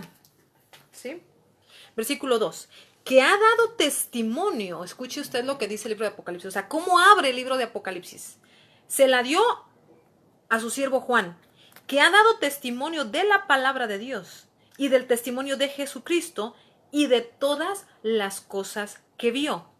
Bienaventurado el que lee y los que oyen las palabras de esta profecía y guardan las cosas escritas en ellas, porque el tiempo está cerca. Entonces, ¿qué tenemos aquí? Estamos viendo que se anuncia o se inicia un libro diciendo: a quien se lo di tiene testimonio, a quien se lo di tiene la fidelidad, a quien yo decidí soltarle esta visión o esta revelación, porque Dios pudo haber usado a cualquiera de los que estaban libres en las iglesias y decidió usar a un hombre esclavo físicamente que estaba en la isla de Patmos. O sea, es como que si, o sea, ¿cómo? Pues si el mensaje se lo vas a dar para que lo publiquen y se lo das a alguien que está encarcelado, o sea, ¿cómo pretendes que quieres que llegue el mensaje a todas las iglesias de Asia? O sea, estamos hablando de que de por sí ahí iba a haber algo sobrenatural, que iba a permitir la salida del mensaje o las cartas de Juan a todas las iglesias. O sea, había comunicación de Juan para con las iglesias. ¿Cómo? Había, porque lo está diciendo. Ahora, muy bien. Entonces, en el concilio de Nicea, el libro de Apocalipsis fue descartado por Constantino. Fue declarado como irrelevante, o sea, no había necesidad de que estuviera este libro dentro de lo que hoy conocemos como la Biblia. Así fueron también sacados algunos libros que hoy conocemos como apócrifos, que realmente para mi gusto, para el gusto de una servidora, esto es personal, no son apócrifos o no deberían estar considerados así. ¿Por qué? Porque están mencionados en la Biblia, ¿sí? Como el libro de Enoc, como el libro de Jacer, que están mencionados dentro de la Biblia y que dan muchísima fuente de información. Ahora, yo quiero aclarar, yo no le estoy diciendo lean libros apócrifos, o sea, pero es importante conocer porque a veces el hombre quita o pone. Este libro, el libro de Apocalipsis, era uno de los libros que ya había considerado este concilio, que era irrelevante, que no era innecesario y que debía ser eliminado. Entonces, este libro iba camino al basurero en el IV siglo. Pero un siglo más tarde, este pergamino fue rescatado Y hubo gente que leyó las palabras de bienaventurados los que guardan las cosas escritas en esta profecía. Y por esas personas que deciden meter este libro, lo incrustan a la Biblia, entonces es que hoy tenemos la bendición de tenerlo, ¿sí? Ahora bien, vamos a Apocalipsis capítulo 1, versículos del 4 al 6. Apocalipsis 1 del 4 al 6. Dice así: Juan, a las 7 iglesias que están en Asia, gracia y paz a vosotros, del que es, y que era, y que ha de venir, y de los 7 espíritus que están delante de su trono, y de Jesucristo, el testigo fiel, el primogénito de los muertos y el soberano de los reyes de la tierra, al que nos amó y nos liberó de nuestros pecados con su sangre. Hasta el versículo 6 dice: e hizo de nosotros un reino de sacerdotes para su Dios y Padre, y a él sea la gloria, el dominio por los siglos de los siglos.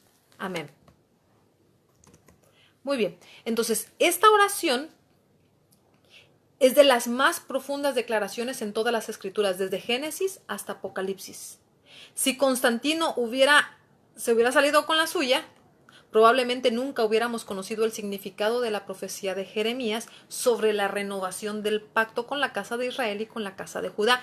Esto que voy a hablar ahorita brevemente ya lo enseñamos, está en otra enseñanza. Vamos a Jeremías capítulo 31, del versículo 31 al 34. Jeremías, es importante mencionar esto que vamos a leer. Jeremías capítulo, vamos a leerlo en esta. Jeremías capítulo 31, versículos 31 al 34. ¿De qué renovación del pacto con la casa de Judá y de la casa de Israel estamos hablando?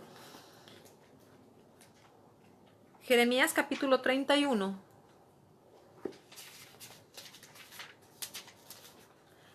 versículos 31 al 34. En la versión Peshita dice así: he aquí, dice, vienen días, declara Yahweh, cuando haré un nuevo pacto con la casa de Israel y con la casa de Judá. Voy a hacer un paréntesis que también lo explicamos en la enseñanza cuando lo vimos.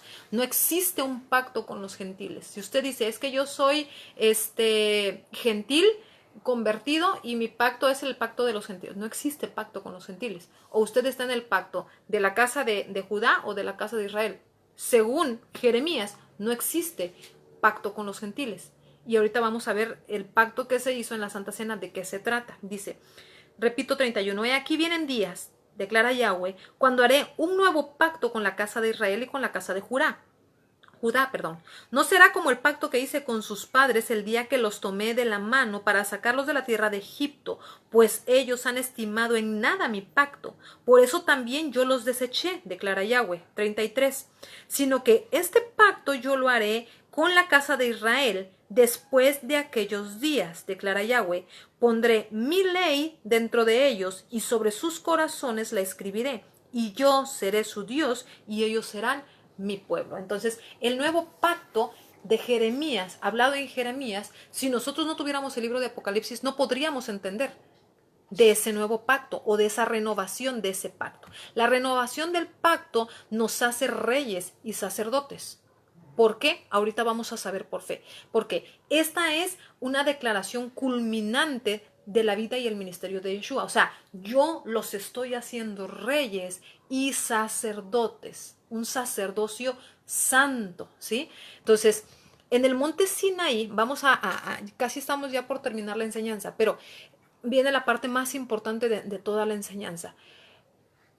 En el monte Sinaí, antes de que recibiéramos las instrucciones, la ley, la Torá, como querramos llamarlas, se nos dijo que si nosotros seguíamos todos los mandamientos, seríamos una nación de reyes y sacerdotes. Ahorita vamos a la base bíblica.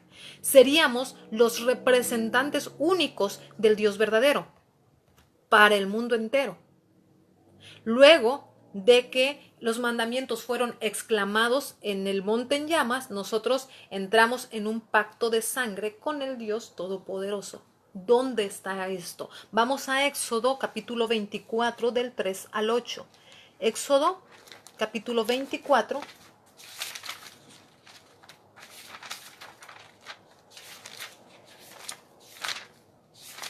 Éxodo 24, del versículo 3 al versículo 8.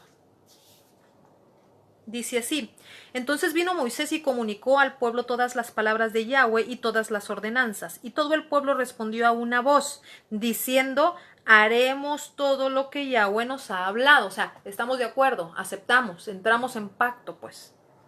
Moisés escribió todas las palabras de Yahweh y después, levantándose muy temprano, construyó un altar. Vea usted. ¿Para qué es un altar? Pues para ofrecer sacrificio. Un altar al pie del monte y 12 pilares por las 12 tribus de Israel. ¿Dónde me quedé? Versículo 5. Luego envió jóvenes de entre los hijos de Israel a que ofrecieran holocaustos completos, y ellos sacrificaron toros como sacrificios de paz a Yahweh. ¿Sí? Hasta el versículo 8. Después tomó Moisés la mitad de la sangre, la colocó en un tazón y la derramó sobre el altar, la otra mitad. Luego tomó el libro del pacto, o sea, toma la sangre, la derrama. Luego tomó el libro del pacto, le dio lectura delante del pueblo y ellos dijeron todo lo que ella, o sea, yo me los imagino con la manita levantada, ¿no? O sea, así como haciendo pacto o diciendo sí, estamos de acuerdo, ¿no? Juramos o nos juramentamos en pacto con él. Luego tomó el libro del pacto y lo leyó. Todo lo que Yahweh ha hablado lo obedeceremos y lo pondremos por obra. Versículo 8. Dice: entonces Moisés tomó la sangre, la roció sobre el pueblo y dijo: esta es la sangre del pacto que Yahweh hizo con vosotros o con ustedes conforme a todas estas palabras. O sea, Moisés agarró un manojo de hisopos, algún manojo ahí de algo, lo mojó en la sangre de toro y lo salpicó sobre cada uno de nosotros. ¿Por qué digo sobre cada uno de nosotros? Porque en la montaña estábamos nosotros, porque nosotros venimos siendo el linaje ¿de quién? De Abraham. Por fe nosotros estamos dentro de Abraham. Entonces, lo que hicieron en el monte Sinaí también me aplica. Yo estuve ahí, porque por fe yo soy linaje, y si soy linaje yo estoy adentro. Entonces, nosotros entramos en pacto, ¿no? Pero esa sangre fue rociada también sobre nosotros, sobre el pergamino sobre el cual estaba escrito el pacto y sobre el altar de sacrificio. Aunque un pacto de sangre pudiera parecer algo extraño hoy para nosotros que somos occidentales, para gente que vive en el Medio Oriente o en el Oriente es diferente, es la forma más sublime de establecer un pacto. Un pacto que se hace con sangre es un pacto que no se puede romper. Y ojo con lo que voy a mencionar. Si alguna de las partes quebranta el pacto de sangre, el infractor tiene o debe de morir. Debe de morir. O sea, por eso es un pacto de sangre. Porque nos estamos juramentando de que nadie va a romper el pacto. Ni tú lo rompes ni yo lo rompo. El que lo rompa, bye. Entonces, mientras Moisés estaba escribiendo en la montaña, recibiendo las instrucciones de la construcción del tabernáculo, nosotros nos contamos, porque a veces decimos lo bonito, sí me toca a mí, las bendiciones me tocan a mí, pero las cosas feas, no, yo no soy parte de, o sea, nosotros entramos con Israel en lo bueno y en lo malo. Nosotros erigimos un altar de piedra y pusimos una vaca pagana al dios del toro, colocando 2 dioses egipcios en la presencia del Dios Todopoderoso. Entonces, cuando Moisés regresa de la montaña con los mandamientos escritos en piedra y vio el becerro de oro, el Todopoderoso le dijo: hazte a un lado, que voy a ejecutar toda mi ira, voy a soltar o voy a tratar directamente y voy a ejecutar a toda la nación por su descarada violación al pacto de sangre. O sea, acabamos de entrar en pacto y ya lo estás rompiendo. ¿Cómo es el asunto? Pues vámonos. Y Moisés se rehúsa a apartarse e intercede para que la nación de Israel no fuera ejecutada de la faz de la tierra. Éxodo capítulo 32, versículos 10 al 4. Vamos para allá. Éxodo capítulo 32,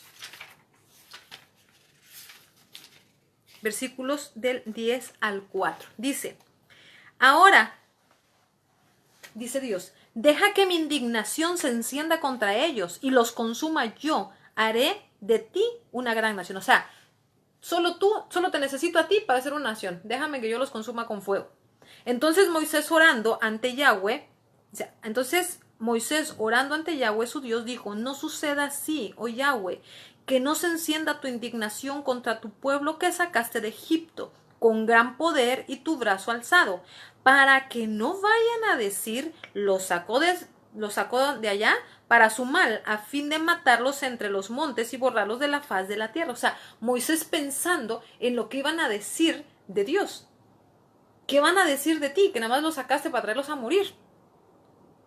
Desiste, dice Moisés, aquí viene la parte de la intercesión, desiste del furor de tu indignación y apacíguate en cuanto al daño a tu pueblo.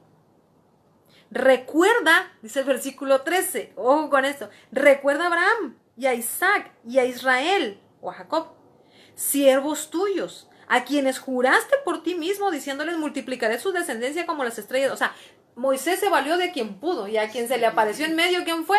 A Abraham y Isaac. O sea, con ellos hiciste pacto, acuérdate de ellos, ¿qué les dijiste? Acuérdate, ¿qué les dijiste? Multiplicaré su descendencia como las estrellas del cielo y entregaré a su descendencia toda la tierra de la que he hablado y ellos la tomarán en posesión para siempre. Versículo 14. Entonces Yahweh desistió de hacer el daño que había dicho que haría a su pueblo. O sea, ya cuando le mencionaron a Abraham, a Isaac, ya se calmó. Está bien. Pero ¿qué le dijo primero? O sea, espérame tantito, no los destruyas. ¿Qué van a decir de ti? Nada más los sacas. No, o sea, no, espérate. Y acuérdate de que le dijiste a Abraham que tú ibas a soltar esa tierra a su descendencia. O sea, y Dios se calmó. Y más adelante, si usted lee en el versículo, por ejemplo, el 7, dice, vete de aquí, le dice Dios a Moisés, ya que tu pueblo que sacaste de Egipto se ha corrompido. O sea, ya no era el pueblo de Dios, ya era el pueblo de Moisés. Tú fuiste y lo sacas. Y dice Moisés, espérame tantito, es tu pueblo. Tú me mandaste que yo lo sacara. O sea, en su gran indignación, en todo lo que Dios estaba viviendo, de ver, o sea, Israel no entendía ni siquiera lo que acababa de pasar. Se había colocado la soga al cuello. Acababan de entrar en pacto de sangre. Y en el pacto de sangre, el infractor debe morir. Entonces dice, espérame, los barro. Y Moisés dice, espérame tantito. Es que tú ya dijiste otras promesas, pues. Le dijiste a Abraham y dijiste todo esto y bla, bla, bla. Y Dios dice, bueno, ok, está bien. Así que en lugar de darle su merecido por muerte, el Todopoderoso instituye sacrificios que serían un recordatorio constante de que habíamos transgredido el pacto de sangre y de que estábamos bajo pena de muerte. Por eso viene la institución de todos los sacrificios. Año tras año, dice la palabra, y ahorita vamos a ir al versículo, siglo tras siglo, milenio tras milenio, trajimos la sangre de los sacrificios de toros, de las cabras, de los corderos y de los carneros como un continuo recordatorio de que debíamos o que teníamos una sentencia de muerte. ¿Por qué? Por lo que estas personas que fueron nuestros antecesores en fe, podríamos decir así, que habían visto a Dios sacarlos de la tierra de Egipto, habían quebrantado un pacto de sangre. Ahora bien, sin embargo, tenían sacrificio constante, pero los sacrificios no pueden pagar una pena de muerte. Esto debe ser pagado por la parte infractora. Vamos a ir al libro de Hebreos, capítulo 10, del 1 al 4, que menciona esto. Hebreos, capítulo 10,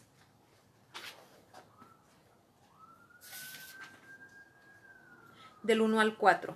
Dice, porque la ley, habiendo tenido en sí misma la sombra de las cosas buenas venideras, que dicho sea de paso, esta sombra de las cosas buenas venideras es Cristo, pero también son las fiestas, no era la sustancia misma de las cosas, por lo cual, aunque eran ofrecidos los mismos sacrificios año tras año, nunca pudieron perfeccionar a los que las ofrecían. O sea, tú hacías la ofrenda de sacrificio, pero nunca te perfeccionaba.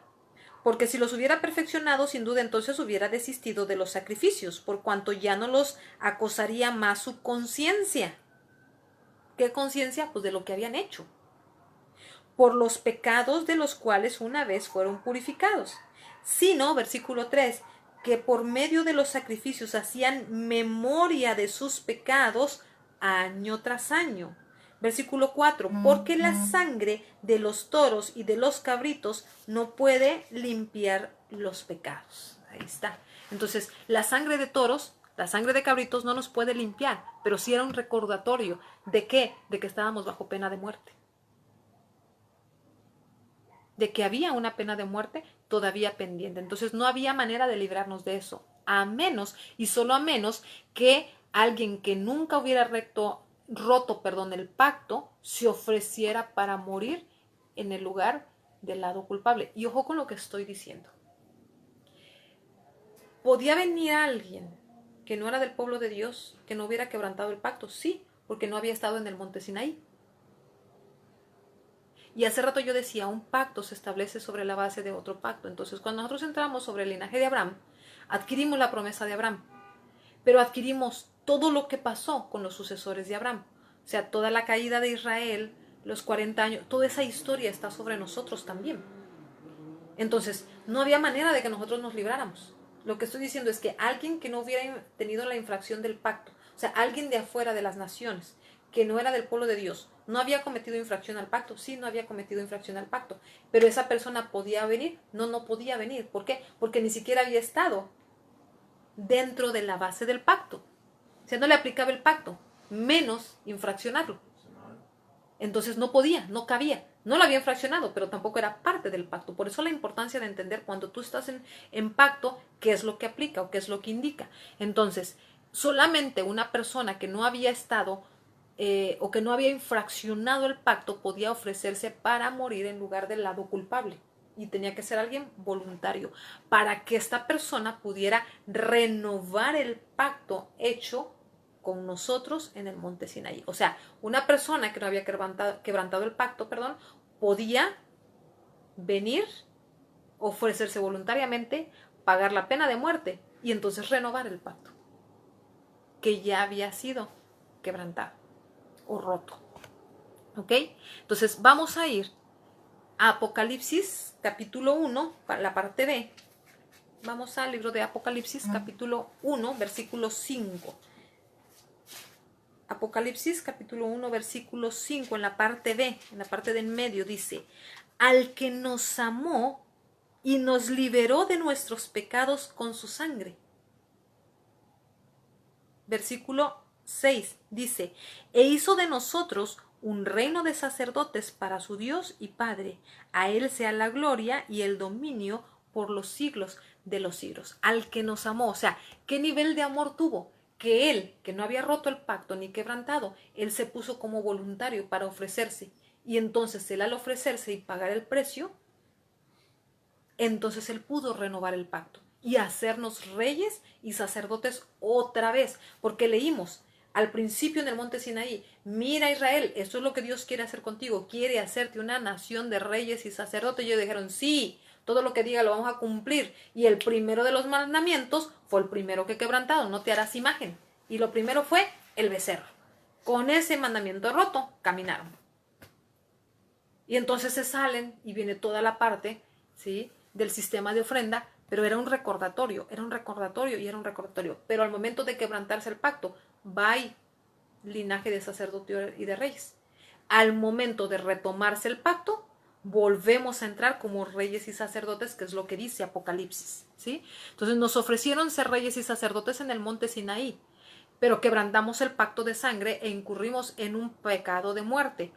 Pero ahora que la pena de muerte ha sido pagada voluntariamente por Yeshua, quien nunca rompió el pacto, él puede hacernos entonces reyes y sacerdotes. ¿A qué? Al momento de renovar el pacto con nosotros. Esto es lo que Yohanan o Juan el Apóstol está explicando en la parte introductoria del libro de Apocalipsis a las asambleas de Asia Menor.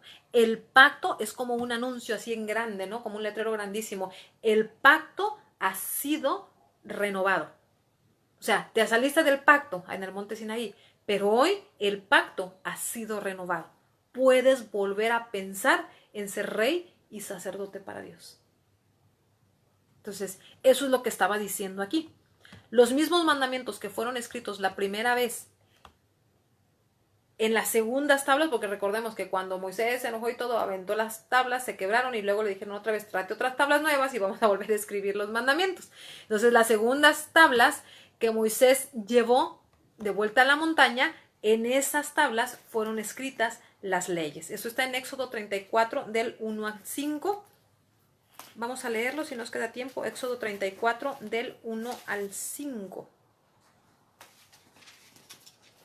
Que es algo muy conocido, ¿verdad?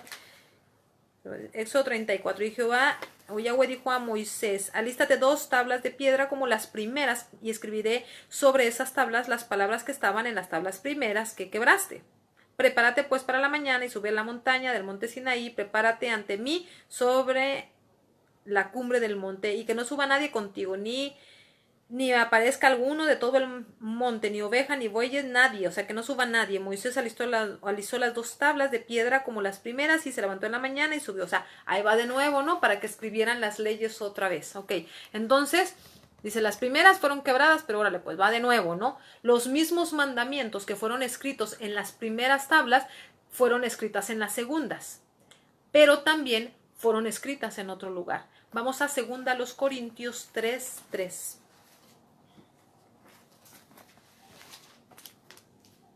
Segunda a los Corintios, capítulo 3, versículo 3. Dice, así, estoy en la versión Peshita, dice, porque a ustedes les es evidente que son carta del Cristo, expedida por nosotros, no escrita con tinta, sino con el Espíritu del Dios vivo. O sea, son carta escrita con el Espíritu del Dios vivo, no en tablas de piedra, sino en las tablas del corazón de carne. O sea, en las tablas de nuestro corazón, ya lo decía Jeremías, viene un tiempo en que voy a hacer un nuevo pacto con la casa de Judá y la casa de Israel, no gentiles, con la casa de Israel y la casa de Judá, y voy a escribir mi ley en las tablas de sus corazones. Y luego tenemos en Corintios la parte de qué, de que en la tabla de mi corazón volvieron a escribir, ¿qué leyes? No una diferente, las mismas leyes que habían escrito en las leyes de piedra son las que siguen vigentes. Entonces, al principio yo decía, hay mucha gente que elimina el Antiguo Testamento. Pero si la parte de los nuevos mandamientos escritos en mi corazón son los mismos mandamientos que escribieron en la antigüedad, ¿verdad? Casi terminamos, pero no, por eso no vamos a mandar saludos. René Ruiz Guillén, gracias, desde Los Cabos está viéndonos. Gloria R. de Villa, gracias por estar con nosotros, bendiciones. Raúl Almaraz, Trejo Ponchito, Carlita Figueroa, gracias por estar con nosotros, bendiciones. Ada Olvera, desde Comitán, Chiapas, saludos. Mi hermosa hermana, bendiciones a su vida. Leti Orozco, gracias también, bendiciones. Ok, entonces, nos quedamos en la parte de que fueron grabados en nuestro corazón. Nosotros queremos guardar sus mandamientos y queremos hacer Shema, escuchar y obedecer su espíritu. Necesitamos hacer eso, ¿ok? Apocalipsis capítulo 1, versículo 7. De hecho, lo traigo en pantalla, me parece. Sí. Apocalipsis capítulo 1, versículo 7 al 8. Dice, he aquí que viene con las nubes y todo ojo lo verá. Y los que le traspasaron y todos los linajes de la tierra harán lamentación por él. Sí, amén. Creo que me faltó un versículo. El versículo 8 me faltó. Vamos a verlo. Es Apocalipsis 1, 7 y 8. Dice, yo soy el Aleph y la Tau. Dice Yahweh Dios, el que es, el que era y el que ha de ir, el Todopoderoso. ¿Sí? Entonces, aquí Yeshua está declarando, yo soy el Alfa y el Omega, el Aleph y la Tau. O sea, el principio y el fin. Ahora, Yeshua ya no es un bebé en el pesebre.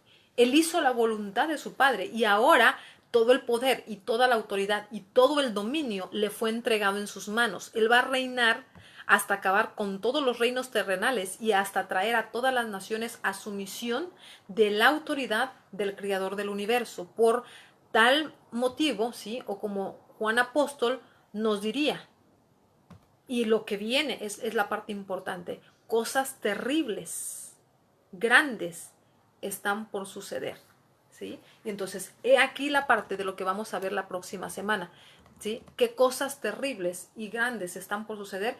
Cosas muy, muy, muy tremendas que vamos a analizar. Vamos a ir a Apocalipsis capítulo 1, versículos 9 hasta el versículo 12. Dice, yo, Juan, hermano y copartícipe de ustedes en la aflicción y en la perseverancia por causa de Jesucristo, me encontraba en la isla llamada Patmos a causa de la palabra de Dios y del testimonio de Jesucristo. Yo estaba, versículo 10, en el Espíritu en el día del Señor. O sea, Él fue llevado en el Espíritu hasta este día. Y escuché detrás de mí una potente voz como de trompeta que decía, escribe en un libro lo que ves y envíalo a las 7 iglesias, a Éfeso, a Esmirna, a Pérgamo, a Tiatira, a Sardis, a Filadelfia y a la Odisea. Enseguida me di vuelta a fin de considerar la voz que me hablaba, y cuando me di vuelta miré 7 candeleros de oro. Ok.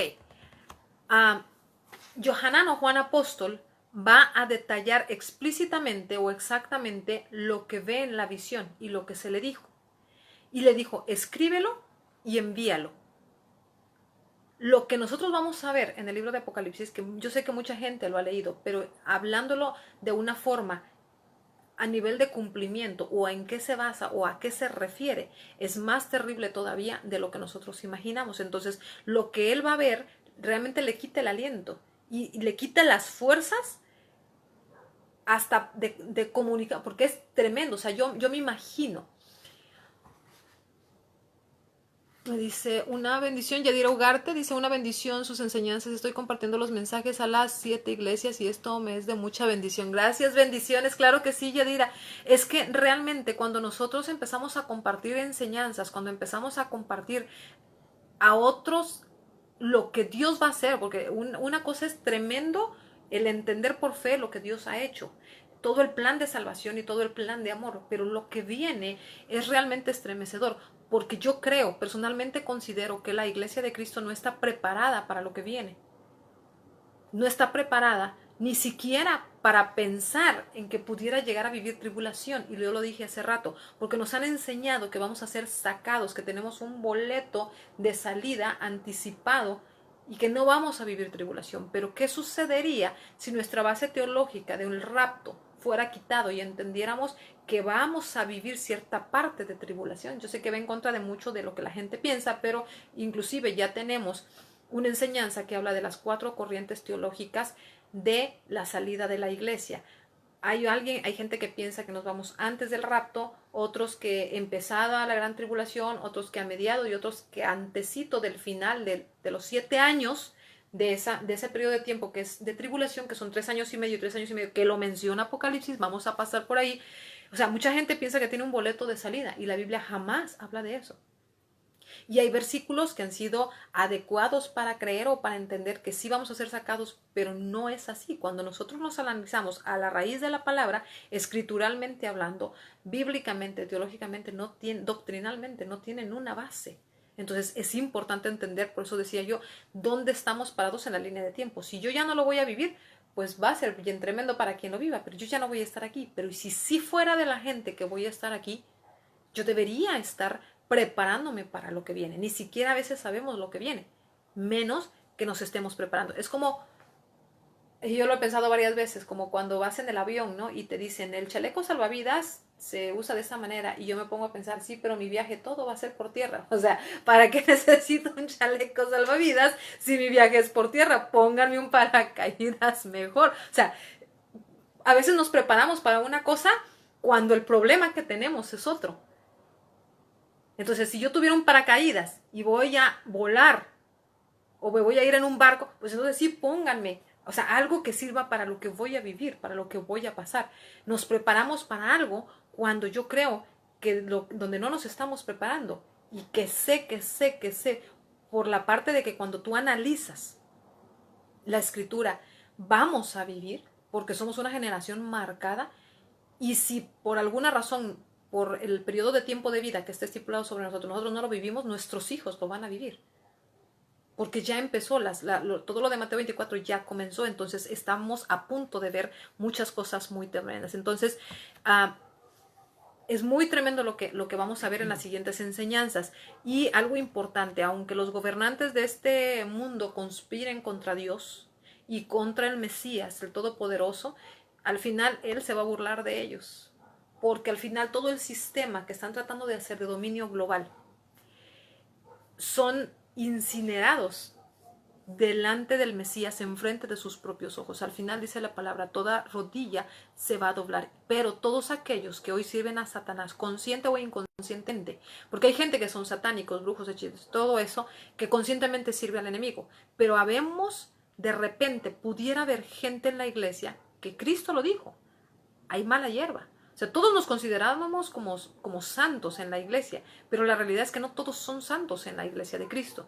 Entonces, si inconscientemente se estuviera sirviendo el reino de las tinieblas y nosotros estuviéramos formando parte del nuevo orden mundial, ¿dónde quedarían entonces nuestras esperanzas y todo lo que en algún determinado momento sí hemos estado luchando? Entonces es importante hacer un autoanálisis, no solamente de cómo soy, cómo estoy, sino también de lo que creo, porque lo que viene es tremendo. Entonces la idea no es asustar a nadie, sino hacer un análisis de en qué está fundamentada mi fe, qué es lo que creo, y sobre todo entender que yo puedo creer lo que yo quiera, pero la Biblia está escrita y no hay vuelta atrás. Lo que dice que va a suceder, porque así es la Biblia. Toda se ha cumplido. Entonces todo lo que viene no pasará ni una tilde ni una coma sin que sea cumplido. Entonces cuando ya entramos al libro de Apocalipsis vamos a entender que hay cosas muy fuertes que se van a vivir,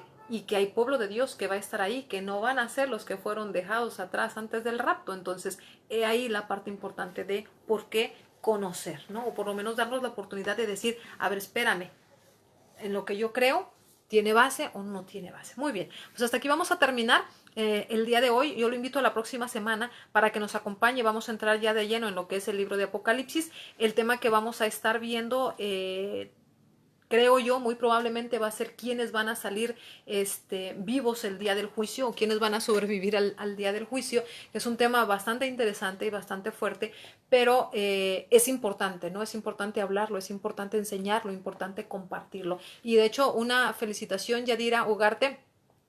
Yo he escuchado ya de tus enseñanzas, por más sencillas o más sofisticadas o más complicadas, con las herramientas que tengamos, un celular, una pantalla, lo que sea, nosotros podemos compartir el Evangelio. Hay gente que se muere y se va al infierno sin siquiera conocer, sin haber hecho la oración de fe, pero nuestra comisión no fue nada más hacer que la persona reciba a Cristo, sino hacer discípulos, y discipular es trabajo, discipular lleva una responsabilidad. Y no es si queremos, es parte de lo que estamos llamados a hacer. Entonces, gracias a toda persona que se ha conectado esta noche, gracias a cada persona que comparte, gracias a cada persona que nos ha seguido y que ha dispuesto de su tiempo, aunque yo sé, por ejemplo, en el sur, por ejemplo, Paquito, que nos está viendo ahorita, saludos Paco Villanueva, a tu vida, saludos Tavo Bermúdez, una gran bendición verte a través de estas enseñanzas, un gran testimonio de salud, cuando yo conocí a Tavo, él estaba entubado en el hospital, y por eso yo digo, cuando tú escuchas de Dios, ora por enfermos, Dios puede hacer el milagro. Nosotros solamente somos el vaso. Tavo, para mi gusto, es un gran testimonio, ¿verdad?, de un milagro de Dios que Él sigue haciendo. Dios sigue haciendo milagros. Solamente necesita gente que crea, gente que atienda. Hay gente que me dice, oye, qué suave que enseñas. Sí, pero, y no es queja, ¿verdad? Pero realmente la gente que me conoce sabe el tiempo que se invierte en una enseñanza. Son bastantes horas para preparar lo que se va a decir o las pantallas a fin de que pueda ser de beneficio o de bendición para la gente, pero es importante. Yo creo que estamos en un periodo de tiempo muy tremendo. Estamos a punto de que se cierre el tiempo de la era de la iglesia y de entrar ya en cumplimientos mayores, y entonces es importante empezar a determinar de qué lado estamos, y si nos toca ver el cumplimiento, y aunque fuera tribulación, ¿verdad?, el hecho de entender, no debemos ponernos una marca de la bestia, aunque esto nos impida comprar, aunque esto nos lleve a la parte de tener o morir de hambre porque no tuviéramos para comprar, pero estamos listos y preparados para vivir eso, ¿verdad? Esa es la parte importante. Entonces la finalidad de este ministerio es hacer conciencia, llevarnos a dejar de ser gente que solamente va a un servicio, lee por allá 2, 3 la Biblia, a veces ora, a ser gente que realmente quiera conocer, que se quiera meter, que diga, o sea, hay herramientas, y por eso es que yo digo, todo el material que usamos, usted es libre de hacerlo. Dios nos dio gratis, nosotros compartimos gratis. Entonces usted es libre de poder utilizarlo cuantas veces usted quiera. Entonces por eso es que nosotros cuando enseñamos lo bajamos a YouTube, y puede usted utilizarlo, compartirlo, adelante, no hay ningún problema, usted puede utilizarlo. Entonces en el nombre de Cristo yo le bendigo, y esta noche yo quiero orar por que la gente que nos ha estado escuchando y la gente que va a escuchar este mensaje pueda tener un despertar en su espíritu para conocer cosas profundas, ocultas, guardadas que la Biblia dice que son como perlas, que solamente se lo dan a aquellas personas que buscan y anhelan celosamente de Dios. Esto no es para todos. Cristo mismo lo dijo. A algunas personas les hablaba en parábolas, pero a otros, muy pocos, los separaba aparte y les enseñaba y les explicaba cada cosa de lo que significaba. Entonces, yo creo que Dios sigue siendo el mismo ayer, hoy, siempre, y Él no cambia su metodología de enseñanza. Entonces, hay gente que pasa por encima de la palabra, pero hay gente a la que es separada, a quien le enseñan específicamente cosas del reino. Entonces, hoy yo quiero orar por cada persona que decida querer ser activado para poder recibir más. Entonces, vamos a inclinar nuestro rostro. Yo le pido que me acompañe en esta oración. Abba, en el nombre de Yeshua HaMashiach, mi Dios, por el poder y la autoridad que nos has dado en la tierra como reyes y sacerdotes, Padre, hoy estoy declarando y soltando la palabra, Señor, bajo una unción profética, Padre. Yo estoy hablando al espíritu de cada persona que hoy desea escuchar y hoy desea recibir. Padre, aquellas personas que voluntariamente han decidido escuchar esta enseñanza y que desean ir por más, que han buscado y han tocado, Señor, delante de ti y que han estado insistiendo por recibir una revelación mayor, Padre. Haznos como a Juan, haznos como a David, haznos como a Jeremías. Haznos gente escuchada, Señor, como a Daniel, que podían entender los tiempos, las sazones, que podían entender, Señor, las señales, para saber en qué línea de tiempo estamos, Padre. Permítenos, Señor, conocer de tu palabra, que la palabra se abra ante nosotros para poder soltarnos, Señor, esas perlas que están escondidas. Padre, yo declaro una activación en el Espíritu hoy. En el nombre de Yeshua HaMashiach, yo estoy hablando fuego de tu presencia sobre cada persona que esté escuchando esta oración. Que su espíritu sea encendido, Padre. Que su espíritu sea vivificado. Que tu espíritu venga y haga una visitación especial para las personas que no les gusta ir nada más por encima, sino que quieren más, Padre. Que quieren ir profundo, que desean y anhelan, Padre, cosas que a otros no se le dan. Entendiendo, Dios, que sobre toda cosa que tú sueltas, Padre, vas a pedir cuentas, que cada cosa, todo don, toda enseñanza, todo conocimiento, mi Dios, conlleva una responsabilidad. Dios, haznos gentes responsables de otros, gente que no te conoce, para compartir el evangelio, que haya más gente abriendo canales, Señor, de comunicación. Padre, yo bendigo a la gente que ha soltado esos medios de comunicación gratuitos, mi Dios, como Facebook, como YouTube, canales, mi Dios, en donde no te cobran o no necesitas invertir, Padre, casi nada para poder llegar a los extremos de la tierra. Dios, yo te pido que esta enseñanza llegue hasta donde deba de llegar, que tus ángeles la lleven, Señor, y la suelten hacia aquellos que están buscando conocimiento sobre el tema que hoy hablamos. Dios, que la siguiente enseñanza sea más estremecedora para que nos haga conscientes de todo lo que debemos cambiar en nuestra vida para estar listos y preparados para lo que se acerca. En el nombre de Yeshua HaMashiach, Padre, yo bendigo a cada persona que ha escuchado el día de hoy, bendigo su casa, bendigo su familia, bendigo sus finanzas, bendigo su trabajo. Gracias por habernos escuchado, aunque yo sé que en el sur ya es un poquito tarde. Gracias por estar con nosotros. Saludos especiales para mi hermana Ara Olvera y saludos al doctor Cardiel, claro que sí, un abrazo muy, muy, muy grande. Los recuerdo con mucho cariño, han sido gente que es de bendición a mi vida y gracias por habernos estado escuchando. Yo le pido, por favor, ayúdenos compartiendo esta enseñanza para que otros también puedan tenerla con ellos. Gracias, buenas noches, yo los espero la próxima semana. Su amiga Lucy Soto, gracias por haber estado con nosotros. Bendiciones.